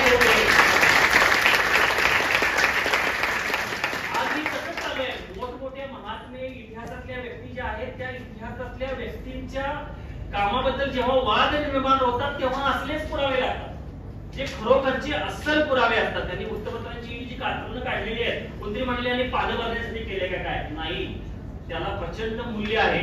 मी जर्नलिझमचा विद्यार्थी आहे म्हणून तुम्हाला सांगतो की वृत्तपत्रांना असं म्हणतो की तो रोजचा इतिहास असतो. वृत्तपत्र जे छापून येतं तो रोज निर्माण होणारा इतिहास त्याच्यामध्ये असतो. तर त्या दृष्टीनं सरांचं मूल्य अतिशय चांगलं आहे असं मला वाटतं. ते महत्वाचं काम आहे. आणि हेच काम जर प्रत्येक प्राध्यापकांना करायचं ठरवलं तर नॅटला सामोरं जाण्यासाठी आजकालची प्राचार्यांची आणि त्या सगळ्या टीमची गंभीरी उडते, ती उडणार नाही. हे जर प्रत्येकाने करून ठेवलं. आम्ही खरं म्हणजे गेली 25-30 वर्ष नॅटच्या माध्यमातून हे सांगतोय कीप रेकॉर्ड्स. इंग्रजांच्याकडून आपण बऱ्याचशा चुकीच्या गोष्टी शिकल्या, पण ही चांगली गोष्ट आपण इंग्रजांच्याकडून शिकली नाही असं मला वाटतं. ती म्हणजे नोंदी. इंग्रजांच्या नोंदी एवढ्या प्रचंड आहेत, अतिशय छोटे छोटे. मी फिरलोय इंग्लंडमध्ये, स्कॉटलंडमध्ये, सगळीकडे फिरलोय. अगदी आपल्याकडे ते परवाच्या ज्योतिबा फुलेंच्या त्या शाळेवरून बातम्या येत होत्या, त्याची दुरवस्था आपण सगळ्यांनी बघितली. तिथं अगदी छोट्यात छोटा जरी लेखक असला तरी त्याचं घर, त्याचं जे काही निवासस्थान असेल किंवा त्यांना जिथं काम केलेलं आहे ते अतिशय जीवापाड जपलं जातं. 100 वर्षे, 200 वर्षे, 400 वर्षे अशी अनेक वर्ष त्या लेखकांच्या स्मृती, त्यांनी काय लेखणी कुठली वापरली, कुठल्या घरामध्ये बसले होते, कुठल्या लायब्ररीमध्ये बसत होते, या सगळ्याच्या स्मृती ज्या आहेत त्या सगळ्या परदेशामध्ये जपल्या जातात. आणि गंमत तुम्हाला मी काय सांगतो, आता कदाचित आपण काय करतो की हे मूर्खपणाचं काम आहे. कशाला कोणतरी एक लेखक येऊन गेला, त्याचं एक गावामध्ये घर आहे, आता त्याच्या आजूबाजूला एवढे एवढे मोठे आरसीसीचे बंगले झाले, हे झाले, ते कशाला अडवून ठेवायचं, काय करून ठेवायचं, त्याचा काय फायदा. आपलं जग सगळं कन्झ्युमेरिझमशी रिलेटेड आहे ना, त्याचा काय फायदा, त्याच्यामुळे मला काय मिळणार, असं प्रत्येक वेळा आपण विचार करतो. कशासाठी ते लुटी जपायच्या, काय करायच्या. आता त्याचा आपण सांस्कृतिक मूल्य, ऐतिहासिक मूल्य थोडस बाजूला ठेवूया. हे सगळं इमोशनल असतं असं आपण म्हणा की त्याला काय आज पण विचारताय, बरे भले महान विचार होते, त्याचा आज काय उपयोग आहे असं यंग जनरेशन सहजच बोलू शकतं. ही व्हॉट्सअप वरती पोचलेली पिढी जी आहे सहजच, त्याचा काय उपयोग आहे. तर त्याचा मी तुम्हाला कमर्शियल मूल्य सांगतो. आज ह्या प्रत्येक छोट्या छोट्या छोट्या गोष्टी ज्या आहेत, शेक्सपियरचं घर, त्या अमुक एका लेखकाचं घर, त्याची अभ्यासिका, त्याने वापरलेल्या ह्या गोष्टी, आज हे बघण्यासाठी जगभरातले टुरिस्ट तिथं जातात आणि त्यांच्याकडून लाखो करोडो पाऊंड्स हे ब्रिटिश लोक मिळवतात. म्हणजे त्याचा फायदा नाही असं नाही, त्याच्यामध्ये देखील फायदा आहे. त्यामुळे या नोंदी ज्या असतात त्या अतिशय महत्वाच्या असतात आणि त्या अतिशय तटस्थपणे त्याला कुठल्याही प्रकारचा मुलामा न चढवता त्या ठेवणे हे इतिहासाच्या दृष्टीने महत्वाचं आहे, सांस्कृतिक ठेवा जतन करण्याच्या दृष्टीने आहे. त्यामुळे मी सरांचं अभिनंदन करतो. आणि जेवढे कोणी शिक्षक हे जे करतील तर ते त्यांनी सगळ्यांनी करावं. आणि मला वाटतं ही एक गुड प्रॅक्टिस म्हणून सगळ्या प्राध्यापकांनी इकडे तिकडे राज्यभर देशभर वापरायला हवी असं मला वाटतं. आता याच्या पुढचा टप्पा जसं म्हणतात की याला रिलेट करून जे लेखन आहे वेगळ्या प्रकारचं, म्हणजे त्याला रिफ्लेक्टिव्ह रायटिंग म्हणता येईल, की या सगळ्या कालखंडामध्ये आलेले अनुभव, त्या भेटलेल्या व्यक्ती, त्या व्यक्तींचं चारित्र्य, त्याच्यापासून शिकलेल्या आपण काही गोष्टी, त्या काळातले समाजाचे प्रवाह, हा जो एक वेगळा प्रकार सगळा असेल, ज्याला तुमच्या पारंपरिक पद्धतीने तुम्ही साहित्य कृती म्हणाल तर तसा प्रकार जो आहे तो त्याच्यामध्ये घडू शकतो. आणि त्याचाही मग मूल्य, साहित्य मूल्य असेल आणि वेगळं, म्हणजे हे त्याचा वेगळा प्रकार जो म्हणतो एक चंबुकडी, की कुठेही याच्यामध्ये तारखा दिलेल्या नाहीये, कुठेही नोंदी नाहीये, याच्यामध्ये प्रत्येक टप्प्यावरती रिफ्लेक्शन आहे, प्रत्येक टप्प्यावरती आत्मचिंतन आहे, प्रत्येक संघर्षामध्ये येणारे, मनामध्ये येणारे विचार, त्यामध्ये घडणाऱ्या गोष्टी, त्या व्यक्तींच्या विषयीचे विचार, त्यांचं मूल्यमापन. एखाद्या ठिकाणी आपण असताना समाजाविषयीचं चिंतन, 11वी-12वी थोडक्यात लिहिलंय, पण ते खूप रिफ्लेक्टिव्ह लिहिलेलं आहे. आणि त्याची अजूनही मला कळत आहे, म्हणजे शिक्षण व्यवस्था प्रचंड फेल झाल्याचं आपल्याला उदाहरण जर कुठं बघायचं असेल आपल्या देशामध्ये तर ती 11वी-12वी आहे. देशात मध्ये 2 समांतर व्यवस्था आहेत. एक 11वी-12वीची प्रॉपर कॉलेजेस, ज्यातली 80% मला वाटते कॉलेजेस ही कागदावरती आहेत, ते आपलं त्यांचं चालू आहे म्हणून चाललंय. प्रत्यक्षामध्ये हे सगळे सायन्स क्षेत्री सगळेच्या सगळे जवळपास 100% क्लासेसना जातात आणि त्याच्यावरतीच सगळे अर्थकारण चालले. म्हणजे एकीकडं कोट्यावधी अब्जावधी रुपये सरकार घालतं ते यंत्रणा उभं करण्यासाठी, कॉलेजेस उभे करण्यासाठी, त्या शिक्षकांचे पगार देण्यासाठी, आणि त्या तिकडे डुंकूनही न बघता लाखो कोट्यावधी विद्यार्थी जे आहेत ते सगळे क्लासेसला जातात. म्हणजे किती नुकसान आहे देशाचं. आणि ही व्यवस्था, याच्याबद्दलही मी थोडंसं रिफ्लेक्शन याच्यामध्ये केलेलं आहे. असं प्रत्येक टप्प्यावरचं रिफ्लेक्शन जे आहे ते या पुस्तकामध्ये मी केलेलं आहे. तर तशा प्रकारचं रिफ्लेक्टिव्ह एक्सरसाइज एक प्राध्यापक, एक संवेदनशील व्यक्ती म्हणून विद्यार्थ्यांचा बदलत जाणारा प्रवास त्यांनी देखील नोंदवला असेल. मी जसा नोंदवलेला आहे, म्हणजे विद्यार्थी हा जो कोपरा दिसतोय, मला इथं बरे असतील, म्हणजे मला खरं म्हणजे टीका करत नाही भावांनो मी तुमच्यावरती. आज मला समाधान वाटलं की कॅम्पस मधून फिरताना अनेक मुलं मला दिसली, त्याच्यामध्ये मुलांची संख्या जास्त, ती सगळी मुलं फिजिकल एक्सरसाइज करतात. म्हणजे प्रत्येक जण मला वाटते स्पर्धा परीक्षेच्या तयारीमध्ये किंवा याच्यामध्ये असा गुंतलेला असावा. खूप बिझी, गुंतलेली आणि प्रसन्न चेहऱ्याची मुलं आणि मुली मला यामध्ये आढळली. कोल्हापूरच्या भागामध्ये मी जेव्हा जातोय तेव्हा उद्विग्नता येते, खूप वाईट वाटतं. त्या बऱ्याचशा, आमचा भाग तुमचाही सदनच आहे, पण आमचा पण मला वाटतं जरा जास्त काळापासून जास्त सदन, जास्त अशा दृष्ट्या नेत्यांच्या, शाहू महाराजांच्या पासून त्या नंतरच्या काळामध्ये दृष्ट्या नेते आम्हाला लाभले. म्हणून पाणी खूप आहे, पाणी आहे, पाण्यामुळं मग पिकं आहे, पिकामुळं पैसा आहे, आणि पैशामुळं मस्ती आहे. आणि ती मस्ती अभ्यास करून येत नाही, ती मस्ती वर्गात येऊ देत नाही, ती मस्ती तुम्हाला चांगल्या वाटेनं जाऊ देत नाहीये. असा प्रकार आम्ही खूप पाहतोय. अनेक भरकटलेले विद्यार्थी ज्यांना धरून वर्गात खरं म्हणजे आणण्याची गरज आहे आणि अशा शिक्षकांच्या पुढे बसण्याची गरज आहे. असे शेकडो लाखो विद्यार्थी मी आज देशभर, राज्यभर आणि काही विशिष्ट पॉकेट्स मध्ये ते बघतो आहे. हे मला वाटतं की चित्र बदलायला हवं, म्हणून मी जाईल तिथं विद्यार्थ्यांशी बोलण्याचा आग्रह करतो. आणि खरं म्हणजे मी चंबुकडी ड्रीम्स जे लिहिलंय ते विद्यार्थ्यांसाठीच लिहिले. त्यातल्या बऱ्याचशा गोष्टी खरं म्हणजे माझ्या आयुष्यात 30 ते 40% आहे. त्यातलं 60 ते 70% लेखन मी जे केलेलं आहे ते विद्यार्थ्यांना समोर ठेवून केलेलं आहे. त्याच्यामध्ये 1-2 अख्खे चॅप्टर्स मी लिहिलेले आहेत की मी 60 देशामध्ये फिरून, टिटव्यासारख्या 3000 पेक्षा कमी लोकवस्ती असलेल्या खेड्यातला मी, जिथं अजूनही प्रॉपर हॉस्पिटल नाही, जिथं अजूनही बस स्टॉप सुद्धा नाही, जिथं अजूनही ज्याला सेकंडरी स्कूल म्हणतात ते देखील नाही, जे आता मी सुरू केलं इंग्लिश मीडियम आईच्यासाठी आणि कॉलेज, पण त्याच्याशिवाय तिथं कुठलीही सुविधा नाही. अशा प्रकारचं एक छोटंसं खेडेगाव, तो माणूस जगातलं सगळ्यात मोठं, सगळ्यात महागडं शहर, 3 कोटीपेक्षा ज्याची जास्त लोकसंख्या आहे, जिथं राहायचं म्हणजे विमानतळावर जाण्यासाठी, घरापासून विमानतळावर जाण्यासाठी टॅक्सीचं भाडं जिथं 35,000 रुपये आहे, अशा शहरामध्ये मी जाऊ शकलो. टोकियो सारख्या जगातल्या महानगरामध्ये नुसतं जाऊ फिरायला नव्हे, त्यांनी सांगितलं. त्यामुळे तिथल्या सरकारने मला वर्षाला 1 कोटी येन देऊन बोलवून घेतलं. हे सगळं हे कसं होऊ शकतं? कोण करतं हे सगळं? मी काय असामान्य बुद्धिमत्तेचा असा मोठा काय म्हणतात त्याला, कोणाचा अवतार वगैरे काही नाहीये. सामान्य सगळ्या घरातला शेतकरी. माझी आई, माझे वडील सैनिक, शहीद सैनिक, पण माझी आई शेतकरी म्हणून मी मला स्वतःला शेतकऱ्याचा पुत्रच बनवतो म्हणतो. आणि म्हणून माझ्या बकेट लिस्ट मध्ये, आता मला बकेट लिस्ट ही काय भानगड आहे असं कुणाला माहिती आहे बकेट लिस्ट काय असतं? वाह, सांग नाव सांग तुझं. मरणापूर्वी आपल्या जे इच्छा असतात ना त्यामध्ये bucket list. वाह वाह, टाळ्या होत्या. काय माहिती? प्रियांका भिसे. प्रियांका भिसेचा मुद्दा होता. टाळ्या. बकेट लिस्ट नावाचा पिक्चर पण आहे. हो, picture हा. आहे. छान आहे पिक्चर. बघितला कोणी कोणी बघितला तो पिक्चर? तो पिक्चर छान आहे. तर याच्यामध्ये मी माझी बकेट लिस्ट मांडलेली आहे आणि त्या बकेट लिस्ट मध्ये या सगळ्या गोष्टी. आणि मला अस्वस्थच होत आहे काय, मला मी एकटा झालो म्हणून मला अजिबात समाधान नाही, मला उलट असमाधान वाटते. का वाटतंय की सर्वसामान्य परिस्थिती असून किंवा सामान्य नव्हती, सामान्यपेक्षा बाद होती. म्हणजे वडिलांनाच मी बघितलेली नाहीये. नॉर्मल एक पितृछत्र नावाचा प्रकार असतो तोच माझ्याकडे नव्हता. बेसिक खूपच म्हणजे आमच्या लिहिले त्याच्यामध्ये आमच्या घरामध्ये 12वी पर्यंत लाईटच नव्हती. चिमणी, तुम्हाला कोणाला माहिती आहे चिमणी? राखेल घालून करायची चिमणी असते, त्याला त्याचा चिंदी घालून तर ते आमच्या घरामध्ये 12वी पर्यंत होतं. मी नाहीच.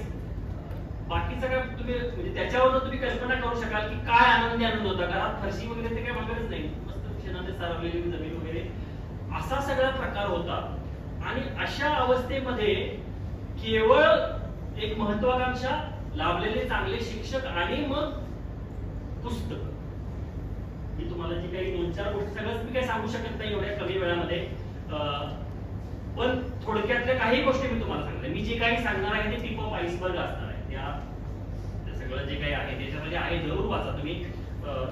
मी एक पुस्तक आता सरांना देऊन जाईल, पण जमेल त्यांनी त्या सरांना मला वाटतं की एक स्कीम काढली होती की एकानं वाचायचं दुसऱ्याला द्यायचं, अशा प्रकारे सर्क्युलर पद्धतीने वाचा.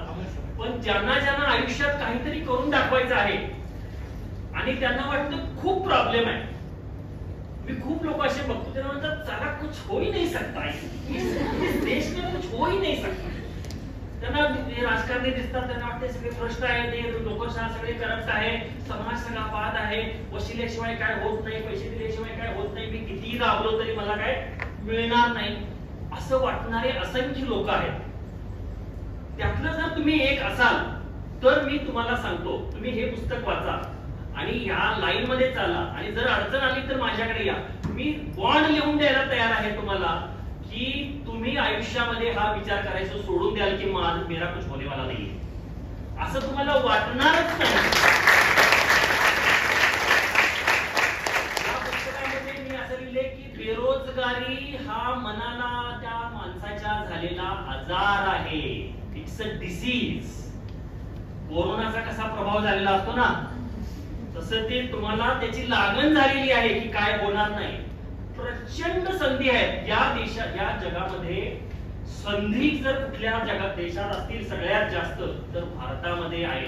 जगातला संधीच्या म्हणजे एका तोंडावरती असलेला, ज्याला आपण आता डेमोग्राफिक डिव्हिडंड म्हणतो. माझा परवा जो लेख आहे तुम्ही तर वाचू शकता तुम्ही, तो पुढच्या युगांतर पुरवण्यामध्ये आलेला आहे.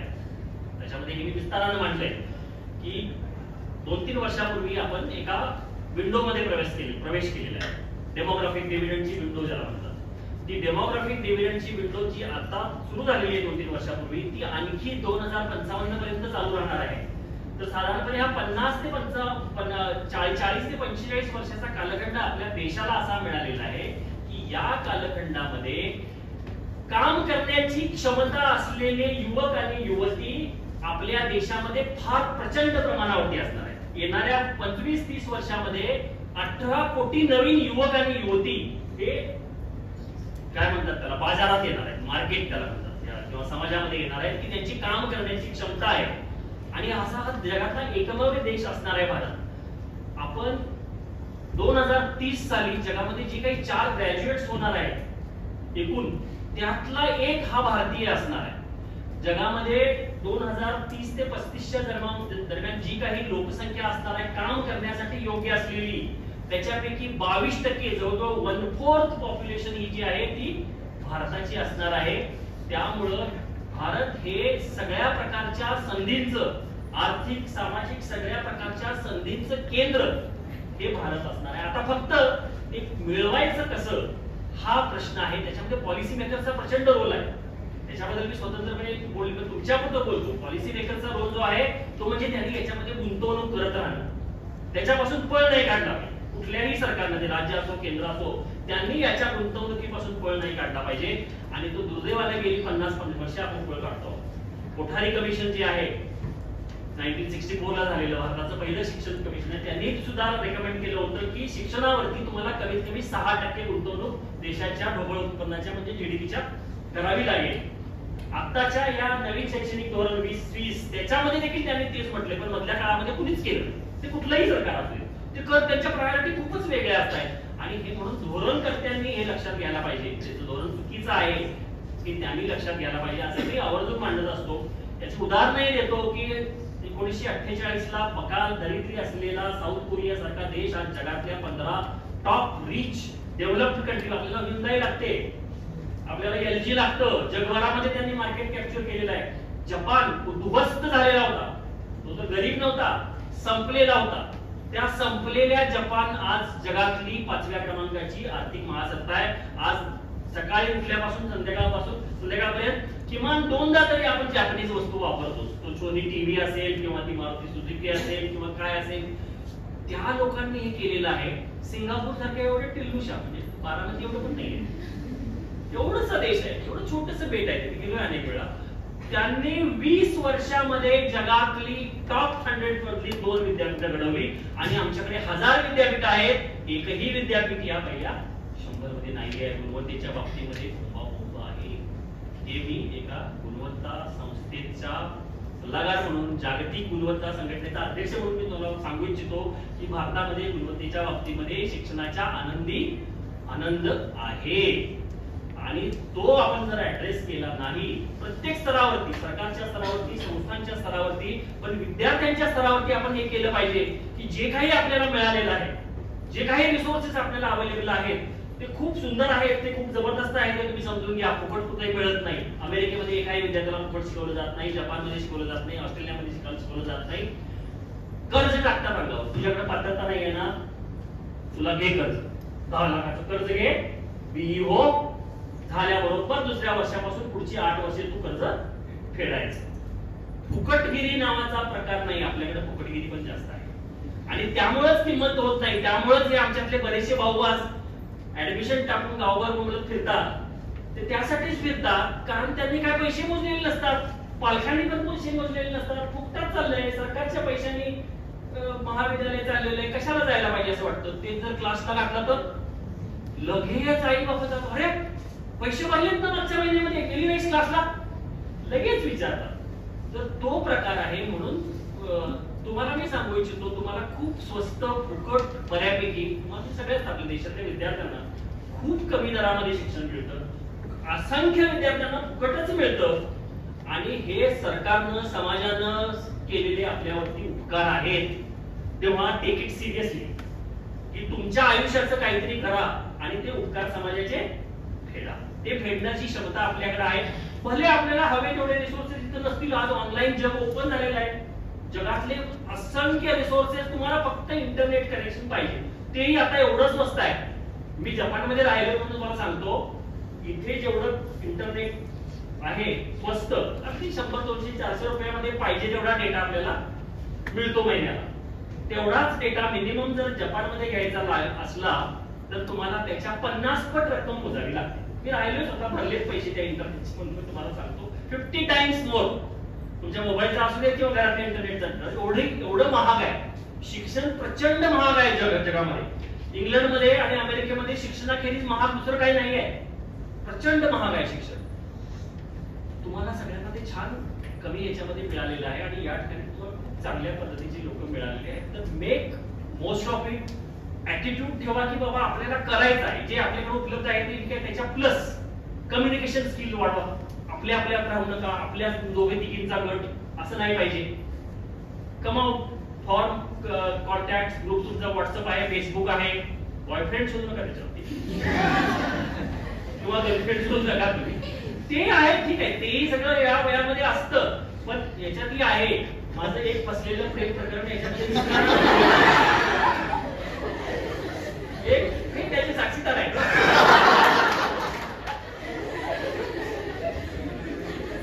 त्यांच्या गावाजवळचीच होती.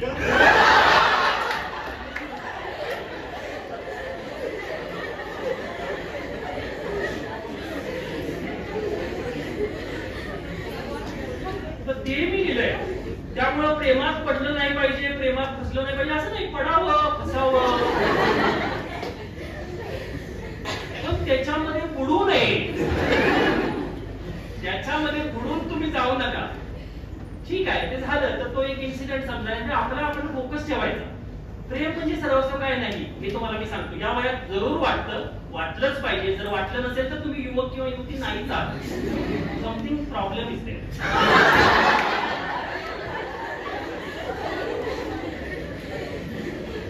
खरंच आहे ते, अगदी नॅचरल आहे ते. म्हणजे त्याच्याबद्दल काही असं नाहीये. जगातल्या सगळ्या म्हणजे तुम्ही तो खूप फेमस सिगमंड फ्रॉइडचा वाचला किंवा आणि कुणालाही वाचा, म्हणजे अगदी प्रत्येक माणसाच्या आयुष्यामध्ये हे असतं आणि ते असायला पाहिजे. त्याला फक्त एक चौकट पाहिजे, त्याला सात्विकतेचा चौकटीचा एक मुलामा पाहिजे.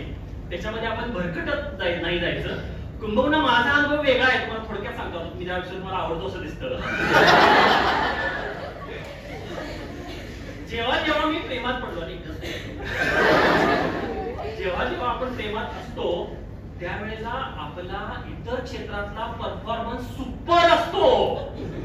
खरंच सांगतो, तुम्हाला एमपीएससी ची एक्झाम क्रॅक करायची आहे, तुम्हाला आणखी सीईटी जेईई वगैरे अमुक तमुक काहीतरी क्रॅक करायचं आहे, हलकसं प्रेमात पडून बघा आणि मग तुमचं जे काय पेटतंय ना, नाही मला असं विशेषतः मुलांना जास्त आता हे जर मला केलं नाही तर काय खरं नाही आणि आता हे मी करायचंच असं पेटून उठतो. आणि मग त्याला किंवा तिला पेटून उठलेलं प्रकरणच आवडत असतं. असे जे काही हे असतात ना, जे काहीच करत नसतात, नुसतेच बाबाच्या जीवावरती तिरडी वाकडी करून गाड्या उडवत असतात, ते थोडेसे आकर्षक असतात. परंतु लग्नाचं मॅटर आलं की अजिबात नाही, पोलीस हटकून सांगतात. त्यांना रिलायबल, स्टेडी, ट्रस्टवर्दी, फोकस असलेला आयुष्यामध्ये कोणीतरी लाईफ पार्टनर पाहिजे असतो प्रत्येकाला आणि ते महत्वाचं असतं सगळ्यांना. त्यामुळं ते करा, जरूर करा, पण तो तुमचा मेन बिझनेस नको. ते तुमचं साईड डिश ठेवा, तुमचं लोणचं म्हणून त्याला तुमच्या आयुष्याच्या थाळीतलं ते लोणचं आहे असं ट्रीट करा. मीठ म्हणा पाहिजे तर मीठ जरी म्हटलं तरी चालेल, कारण ते तुम्हाला मार्गावरती ठेवतं असं मला वाटतं. ते कुठल्याही प्रकारचं प्रेम असो, त्यांनी तुम्ही सांगितलं म्हणजे प्रेम म्हणजे सेम असतं. म्हणजे प्रेम म्हणजे प्रेम कुणावरही करावं, प्रेम पितावर करावं, प्रेम आईवरती करावं, प्रेम ते तुम्ही लक्षात घ्या. म्हणजे तुमच्या मनात ज्या वेळेला प्रेम असतं ना त्यावेळेला तुम्ही खूप छान परफॉर्म करत असता. त्यामुळे ती भावना मनामध्ये नक्की ठेवा आणि करत राहा. आणि निराशेला मनामध्ये फिरकूच देऊ नका, येऊच द्यायचं नाही आसपास. तेव्हा जेव्हा केव्हा तुम्हाला निराश वाटेल तेव्हा मी तुम्हाला सांगतो हे पुस्तक आवर्जून वाचा. तुमचा मित्र किंवा मैत्रीण असा डिप्रेस झाला असेल, अभी लाईफ में कुछ बचा ही नाहीये असा म्हणून जेव्हा तो ढेपाळला असेल, त्या ढेपाळलेल्या मित्राला जरूर पुस्तक वाचायला द्या मनापासून. एकच नाही, मी माझ्या पुस्तकाचं प्रमोशन नाही, अशी खूप पुस्तकं आहेत. मी ज्या ज्या वेळेला आयुष्यात पडलो, धडपडलो, त्या प्रत्येक वेळेला मला कुणी उठवलं हात धरून माहितीये, या पुस्तकाने धरून उठवलेलं आहे. अगदी वैयक्तिक मी आता एक इन्सिडेंट दिलेला आहे. जागतिक संघटनेच्या अध्यक्षपदावरती असताना 7-8 देशाच्या गोऱ्या लोकांनी मिळून माझ्यावरती कारस्थान रचलेलं होतं आणि त्याची बार्सिलोनामध्ये स्पेनमध्ये मीटिंग होती. प्रचंड संतापानं माझा असा तिळ पापड झालेला होता आणि काय करायचं कशी असं माझ्या डोक्यावर चालू होतं.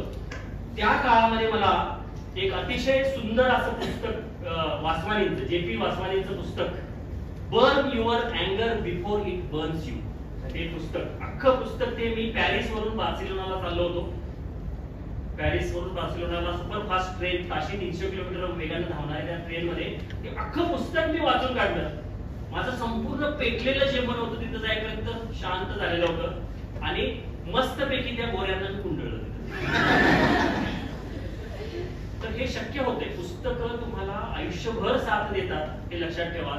तुमचा सगळ्यात जवळचा मित्र, फ्रेंड, फिलॉसॉफर, गाईड ही वेगवेगळ्या प्रकारची निवडताना सरांची मदत घ्या, मित्रांची मदत घ्या. कारण बिघडवणारी पुस्तकं पण आहेत. बाजारात सगळंच आहे. आम्ही लहान होतो त्यावेळेला हायदोस नावाचा प्रकार होताच. म्हणजे 11वी 12वी आणि तिथून पुढच्या मुलांना बिघडवण्यासाठी, पाठवण्यासाठी वेगवेगळ्या प्रकारची माध्यमं पूर्वी होते आणि आताही आहेत. त्यामुळे त्या वाहिन्यांच्या नादाला लागू नका. 2-3 गोष्टींच्या नादाला लागू नका. म्हणजे त्या सतत रतीब टाकणाऱ्या टेलिव्हिजनवरती ज्या मी तुझ्यात अडकलो, मी तुझ्या प्रेमाचं काहीतरी ते काहीतरी असते ना, ते गुंतलो वगैरे अशा काहीतरी सारखे त्याच एकच नाव वेगवेगळ्या पद्धतीने फिरवून काहीतरी असते. अशा सगळ्या पाट्या टाकणाऱ्या वाहिन्या आहेत, त्यांना बंद करा. व्हॉट्सअप वरती, फेसबुक वरती, IG वरती तुमचा हे पाहिजे, पार्टिसिपेशन तुमचं पाहिजे, पण ते अतिशय लिमिटेड, तुम्हाला प्रमोट करण्यापुरतं आणि काहीच आपल्याला जे पाहिजे ते शिकण्यापुरतं. सारखं त्याच्यावरती धरून बसायचं नाही. मला किती लाईक मिळाल्या, त्याला किती लाईक मिळाल्या, त्याचं काय झालं. दिवसातला 1 तास जेव्हा तुम्ही सोशल मीडियावरचा क्रॉस कराल त्यावेळेला इथं डोक्याची घंटा वाजली पाहिजे. आता महाजन सरांचं सांगतो, महाजन सर आमचे असे होते, ते म्हणायचे वर्गातला तर तुझ्याकडे कोणी क्रेडिट बघत नाही, कुणी झोपत नाही, झोपणारच नाही. मी महाजन सरांचा शिष्य आहे, कुणी झोपणार. तर ते मात्र म्हणायचे की तुम्ही तळमळीने शिकवायचे. आणि काय काय वेळेला मुलं इकडे बघायची, कुठं कोण पेंगायचा, कुठं काय करायचा. ते म्हणायचे असा एक सोटा पाहिजे आणि तो प्रत्येक विद्यार्थ्याच्या मागे पाहिजे. जरा पेंगला की तर तुम्ही, माझं तुम्हाला म्हणणं आहे, तुम्ही असा एक अदृश्य सोटा इथे लावून घ्या की तुमचा व्हॉट्सअप आणि फेसबुकवरचा एक ठराविक टाइम झाला की तुमच्या डोक्यात असं झालं तर तुम्ही वाटेवरती राहाल, ट्रॅक वरती राहाल असं मला वाटतं. खूप बोलण्यासारखं आहे पण आज बोलायला वेळ नाही. पुन्हा केव्हा आम्ही सरांना विनंती करेन, मला पुन्हा यायला आवडेल. 4-5 हजार अख्ख्या सगळे विद्यार्थी त्यांच्याशी बोलायला आवडेल. आणि त्या निमित्तानं त्यांना जर स्पिरिट मिळालं की नाही बाबा आपल्याला काहीतरी चुकते, आपल्याला काहीतरी पॉझिटिव्ह एनर्जी आहे, आपण करू शकतो, असं त्या तुम्ही आज जरूर मित्रमैत्रिणींना सांगा. आज आम्ही एक वेगळं लेक्चर सांगितलं, त्या माणसाचं प्रेम प्रकरण पुसलं होतं पण तरीही तो 60 देशामध्ये गेला. 60 देशातल्या लोकांनी त्याला पदरचे पैसे देऊन विमानाचे खर्च करून बोलवलं. असा एक चक्क मराठीमध्ये बोलणारा माणूस होता. असं तुम्ही तुमच्या मित्रमैत्रिणींना सांगा आणि त्यांना विश्वास द्या की हे आपण करू शकतो. एवढं झालं तर आज माझ्या इथे येण्याचं फलित मिळालं असं वाटेल. एवढं सांगतो आणि थांबतो.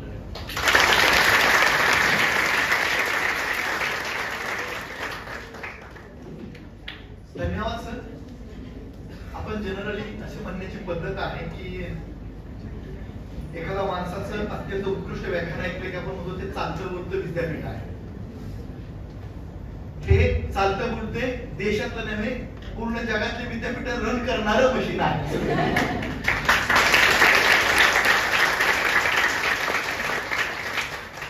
सर वक्ते अनेक येतात, अनेक गोष्टी सांगतात, क्लरिफाय करून सांगतात. सर तुम्ही पारदर्शीपणे आम्हाला सांगितलं. आमच्या विद्यार्थ्यांना हा पारदर्शीपणा नक्कीच आवडेल. याच्यामध्ये फक्त ज्ञान नव्हतं, त्याच्यामध्ये अनुभव होता. मला असं वाटतं की जनरली लोक येऊन सांगतात पण आपण काय करतो. We should not just learn, we should experience. नुसतं शिकायचं नाही, अनुभव घ्यायचा असतो. सरांनी तेच आपल्याला सांगितलं. We should not just read but absorb.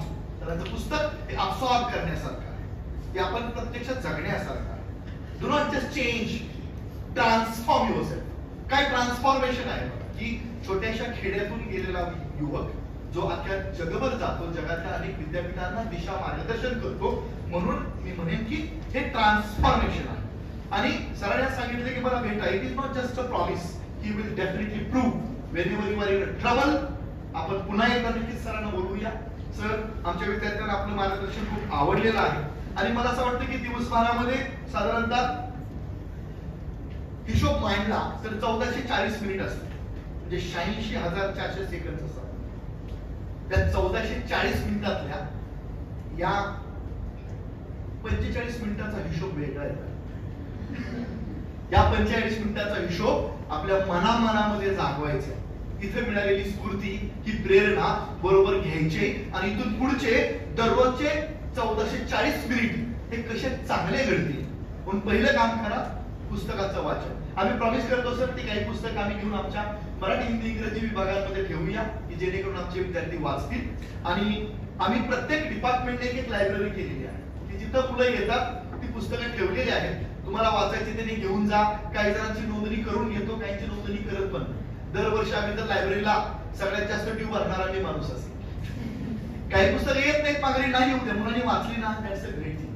आणि ही गोष्ट सगळीकडे झाली पाहिजे. सर आपण आलात, आमच्या विद्यार्थ्यांना प्रेरणा दिली आणि आम्हाला नक्कीच आवडलं. खरं आहे प्राध्यापकांमध्ये सुद्धा ऐकण्याची एवढी मोठी कॅपॅसिटी राहिलेली नाहीये.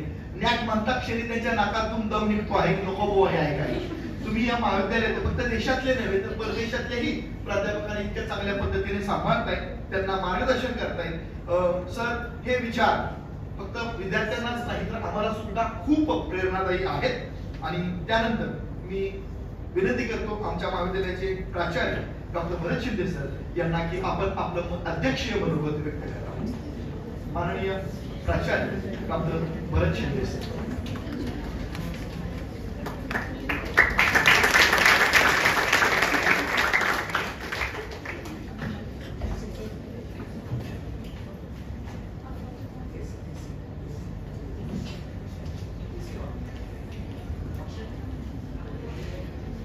नमस्कार. मला वाटतं ज्या गोष्टीची उत्कंठा होती ते उत्कंठावर्धक विचार आपण ऐकल्यानंतर आता बोलण्यासारखं फार काही राहिलं नाहीये. तरी या कार्यक्रमाची औपचारिकता आणि आमचे सहकारी शिक्षक डॉक्टर सलाम गडकर यांचं कार्यमग्नता नावाचं जे पुस्तक आहे त्या पुस्तकावरती थोडा वेळ मला जे 7 मिनिटं दिलेली आहेत त्याच्यानंतर 3 मिनिटं मी सरांच्या ह्याच्यावरती बोलतो.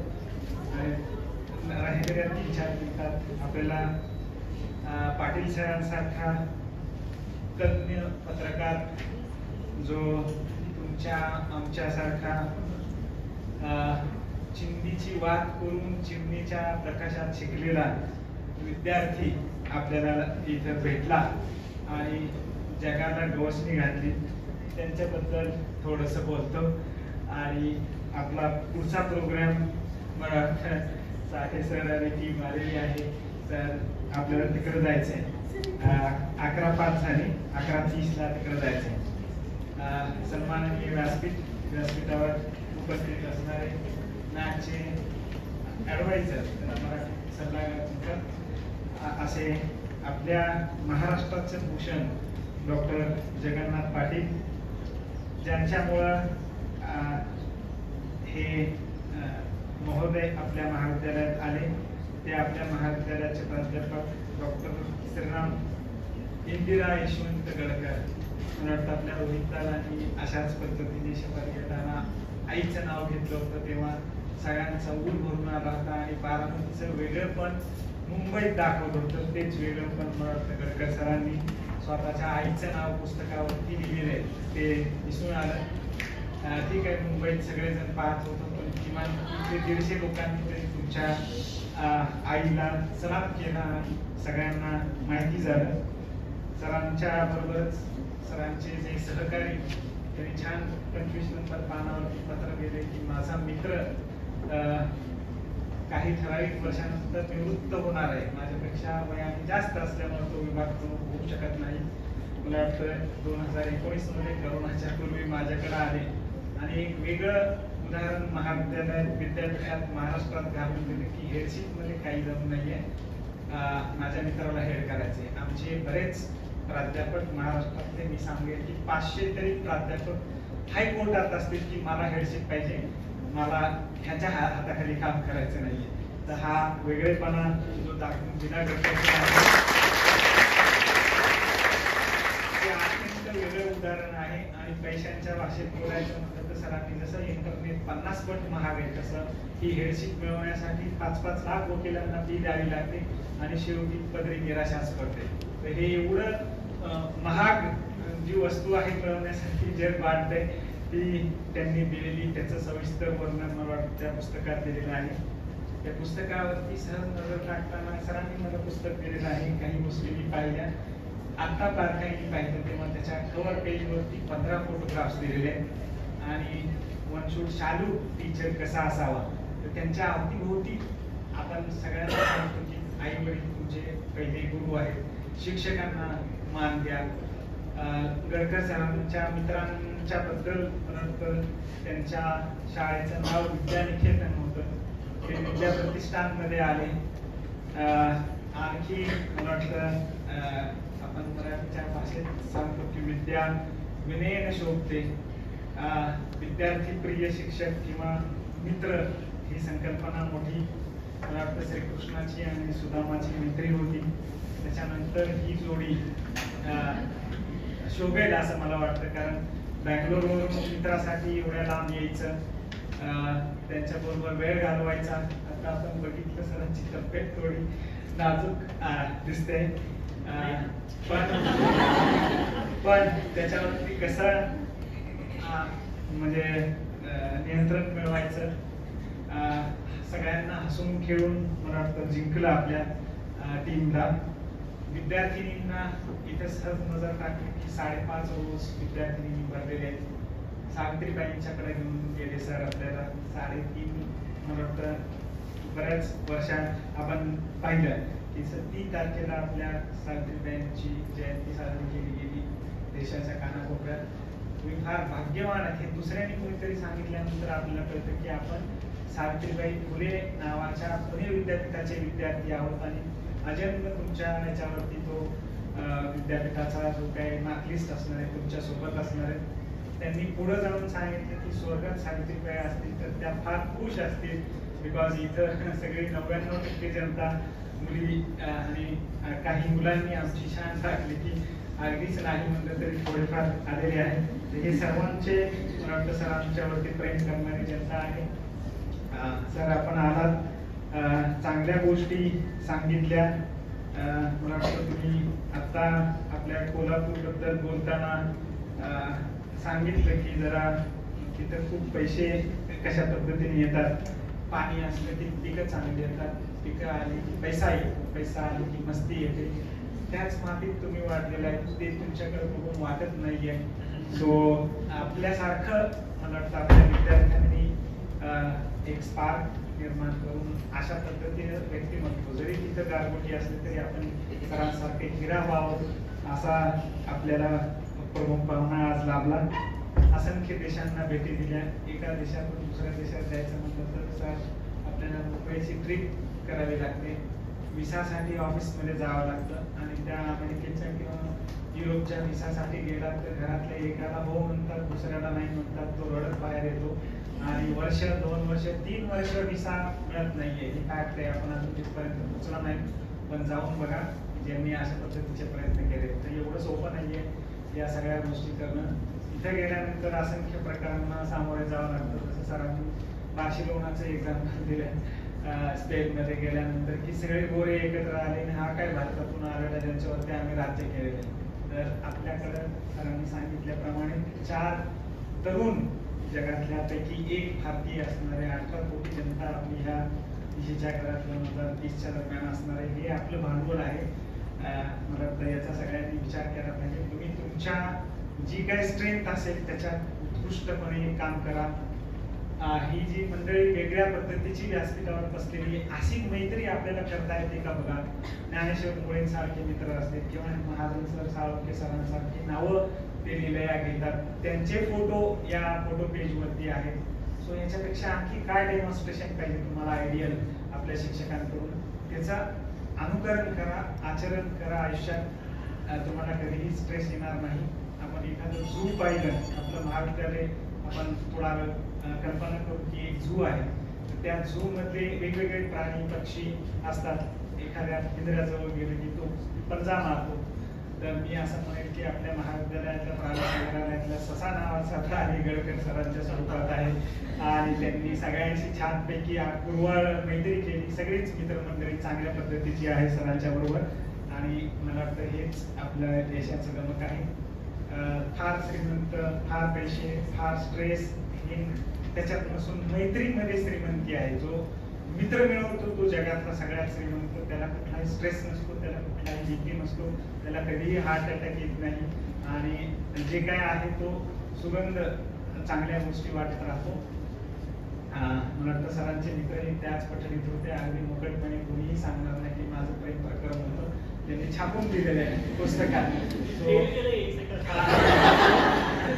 हा खरेपणा तुमच्याकडे असू द्या, जे म्हटलेलं आहे हसण्यासारखं खूप म्हणजे आहे त्याच्यात, पण खरेपणा पाहिजे आणि खरं असेल तर मला काही अडचण येत नाहीये.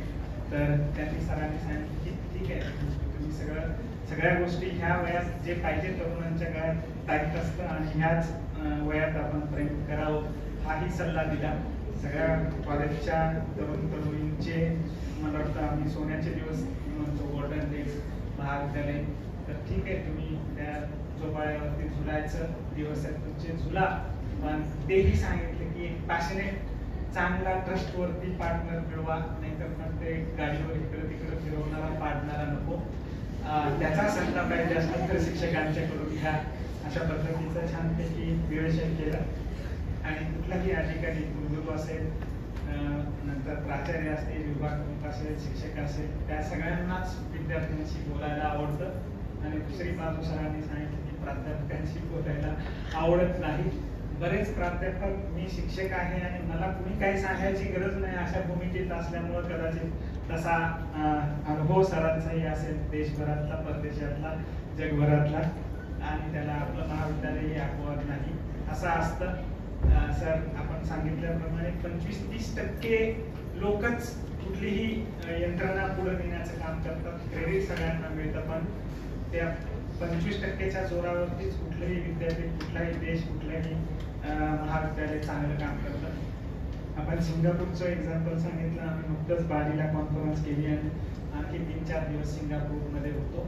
खरंच लाईफमध्ये तुम्ही एकदा सिंगापूरला जाऊन या. सरांनी सांगितलं तसं अतिशय छोटा देश आहे आणि आपल्यासाठी महत्वाची न्यूज सरांनी दिली की तिथली जगातले 1000 विद्यापीठ आहेत, म्हणजे टॉप 1000 असंख्य आहेत. आपल्या भारतातच 1000पेक्षा जास्त नंबर आहे, 50,000 महाविद्यालय, 1000च्या विद्यापीठ आहेत. पण त्याच्यातले टॉप 10 त्या टॉप 20 मध्ये एवढा छोटासा देश आहे सिंगापूर आणि तिथली 2 विद्यापीठ जगातल्या सगळ्या विद्यार्थ्यांना आकृष्ट करतात. तर असं काय आहे, सरांसारखी एखाद्या कोटीची एनची फेलोशिप मिळवा आणि सिंगापूर सारख्या विद्यापीठात जा असा मेसेज त्यांच्या माध्यमातून मी तुम्हाला देतो. आपण सरांचं जे पुस्तक आहे चंबुखंडी ड्रीम्स बकेट लिस्ट वाचा. त्या चंबुखंडी ड्रीम्सवरती आपण हे साहेब आमच्या महाविद्यालयाचं क्रीम आहे, या सगळ्या विद्यार्थ्यांना मेजॉरिटी मी NSSच्या कॅम्पमध्ये पाहिलेले. जिथं चांगलं तिथं हा ग्रुप हजर असतो असं म्हटलं तरी वावगं ठरणार नाही. चांगल्या मुली आहेत ह्या बरोबर तरी, आणि अशाच मुलींना, मुलांना मला वाटतं पुढं भविष्यात आपलं आयुष्य घडवण्यासाठी संधी मिळते. तर हे पुस्तक निश्चितपणे माझा, आपण ग्रंथपाल जे आहेत आपल्या गोष्टी मॅडम त्यांना आवाहन करू की 10-15 आणखी पुस्तकं ग्रंथालयात मागवा. त्याच्यावरती वाचन स्पर्धा घेऊ आणि तुम्हाला काय वाटले ह्याचं विवेचन करा. मला वाटतं तर खऱ्या अर्थानं सर इथं आले, त्यांनी पुस्तक लिहिले, आपण म्हटलं आणि मग बाजूला गेलो. मला निश्चित खात्री आहे की जे ते पुस्तकं वाचतील ते स्वतःची बकेट लिस्ट तयार करतील आणि आपल्या हातून काय चुकीचं होत होतं आणि काय बरोबर व्हायला पाहिजे, काय इच्छा असली पाहिजे आपली, ही थोडंसं आपण एखादं इंजिन सर्व्हिसिंग करतो, कार सर्व्हिसिंग करतो, घराची दुरुस्ती करतो, पेंटिंग करतो, तसं आपलं मन डागडुजी मला वाटतं त्या बकेट लिस्टमधून निश्चितपणे होईल अशी आशा व्यक्त करतो. सर आपण आला, तुमच्या मित्राच्या पुस्तकाचं प्रकाशन केलं, खूप मनमोकळेपणे गप्पा मारल्या. मी आता इथे येऊन 7 वर्ष झालं, पण तुमच्यासारखा एवढा मुलांची मनं जिंकणारा वक्ता आतापर्यंत लाभला नव्हता. असंख्य लोक आहेत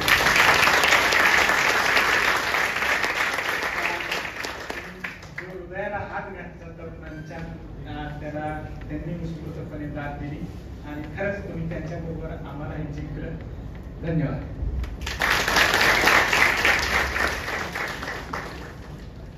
धन्यवाद सर. नुकतंच माननीय प्राचार्य डॉक्टर भरत शिंदे सर यांनी एक साथ दिलेली आहे. साथ ही की काही पुस्तकं आम्ही खरेदी करून त्याच्यावर चर्चासत्र घेतो. त्याला आम्ही मराठी, हिंदी आणि इंग्रजी, मराठी आणि हिंदीच्या दोन्ही विभाग प्रमुखांनी शिक्षकांची परमिशन घेऊन मी असं डिक्लेअर करतो की आम्ही या पुस्तकावर चर्चासत्रच घेतो मराठी, हिंदी आणि इंग्रजी, जेणेकरून विद्यार्थी त्याच्यामध्ये बोलतील, त्याचबरोबर काही जाणते लोक बोलतील, त्याचं वाचन होईल. आणि मला असं वाटतंय की ही जी प्रेरणा आहे ती नुसत्या व्याख्यानातून तर मिळतेच आहे, पण पुस्तकातून मिळाली ती ऊर्जा तर अधिक चांगलं.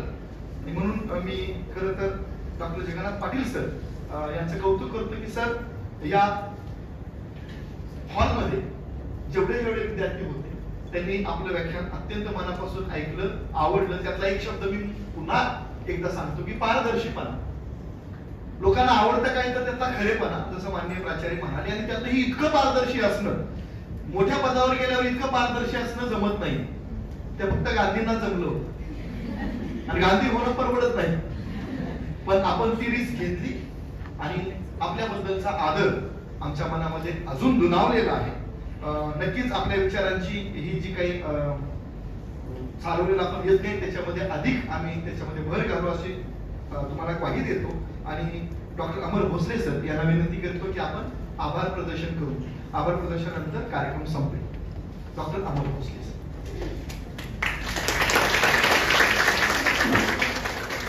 विद्याप्रतिष्ठानच्या कला विज्ञान वाणिज्य महाविद्यालयातील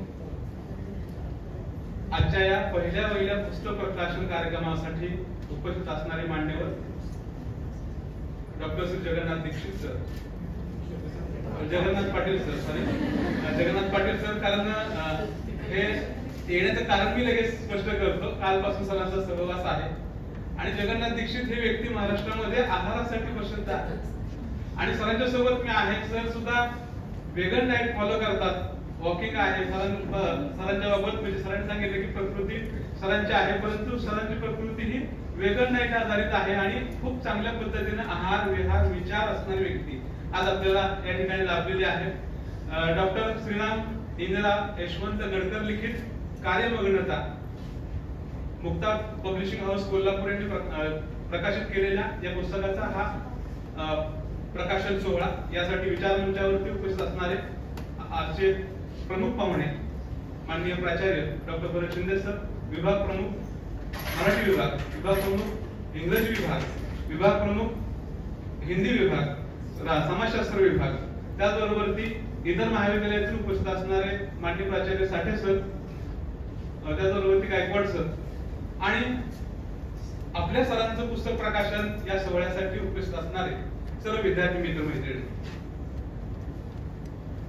1988 मध्ये ब्राझिलियन नॉव्हेलिस्ट पाउलो कायलेने अल्केमिस्ट असं लिहिलेलं होतं आणि त्याचं कथानक ज्यावेळेस मी वाचलं आणि ते नॉव्हेल वाचले त्यानंतर जे कथानक होतं की तो जो नायक होता की स्वप्न पाहणारा तो नायक, त्यानंतर कालपासून जो सरांचा प्रवास होता जगन्नाथ पाटील सरांचा प्रवास आणि त्यांचे असणारे जम्बूखडीपासून स्वप्न आणि त्यानंतरचा जो प्रवास आहे पत्रकारिता, प्राध्यापक, विद्यापीठामध्ये कामकाज आणि संपूर्ण भारताला दिशादर्शक ठरणारं हे जे न्याय कार्यालय आहे, दीपस्तंभ ठरणारं हे न्याय कार्यालय आहे आणि त्यामध्ये केले जाणारे जे काम आहे, दाखवले जाणारे दिले जाणारे वेगवेगळे इन्स्ट्रुमेंट्स आहेत आणि त्यातून उच्च शिक्षणाचा जो दर्जा सुधारण्यासाठी केलं जाणारं काम आहे.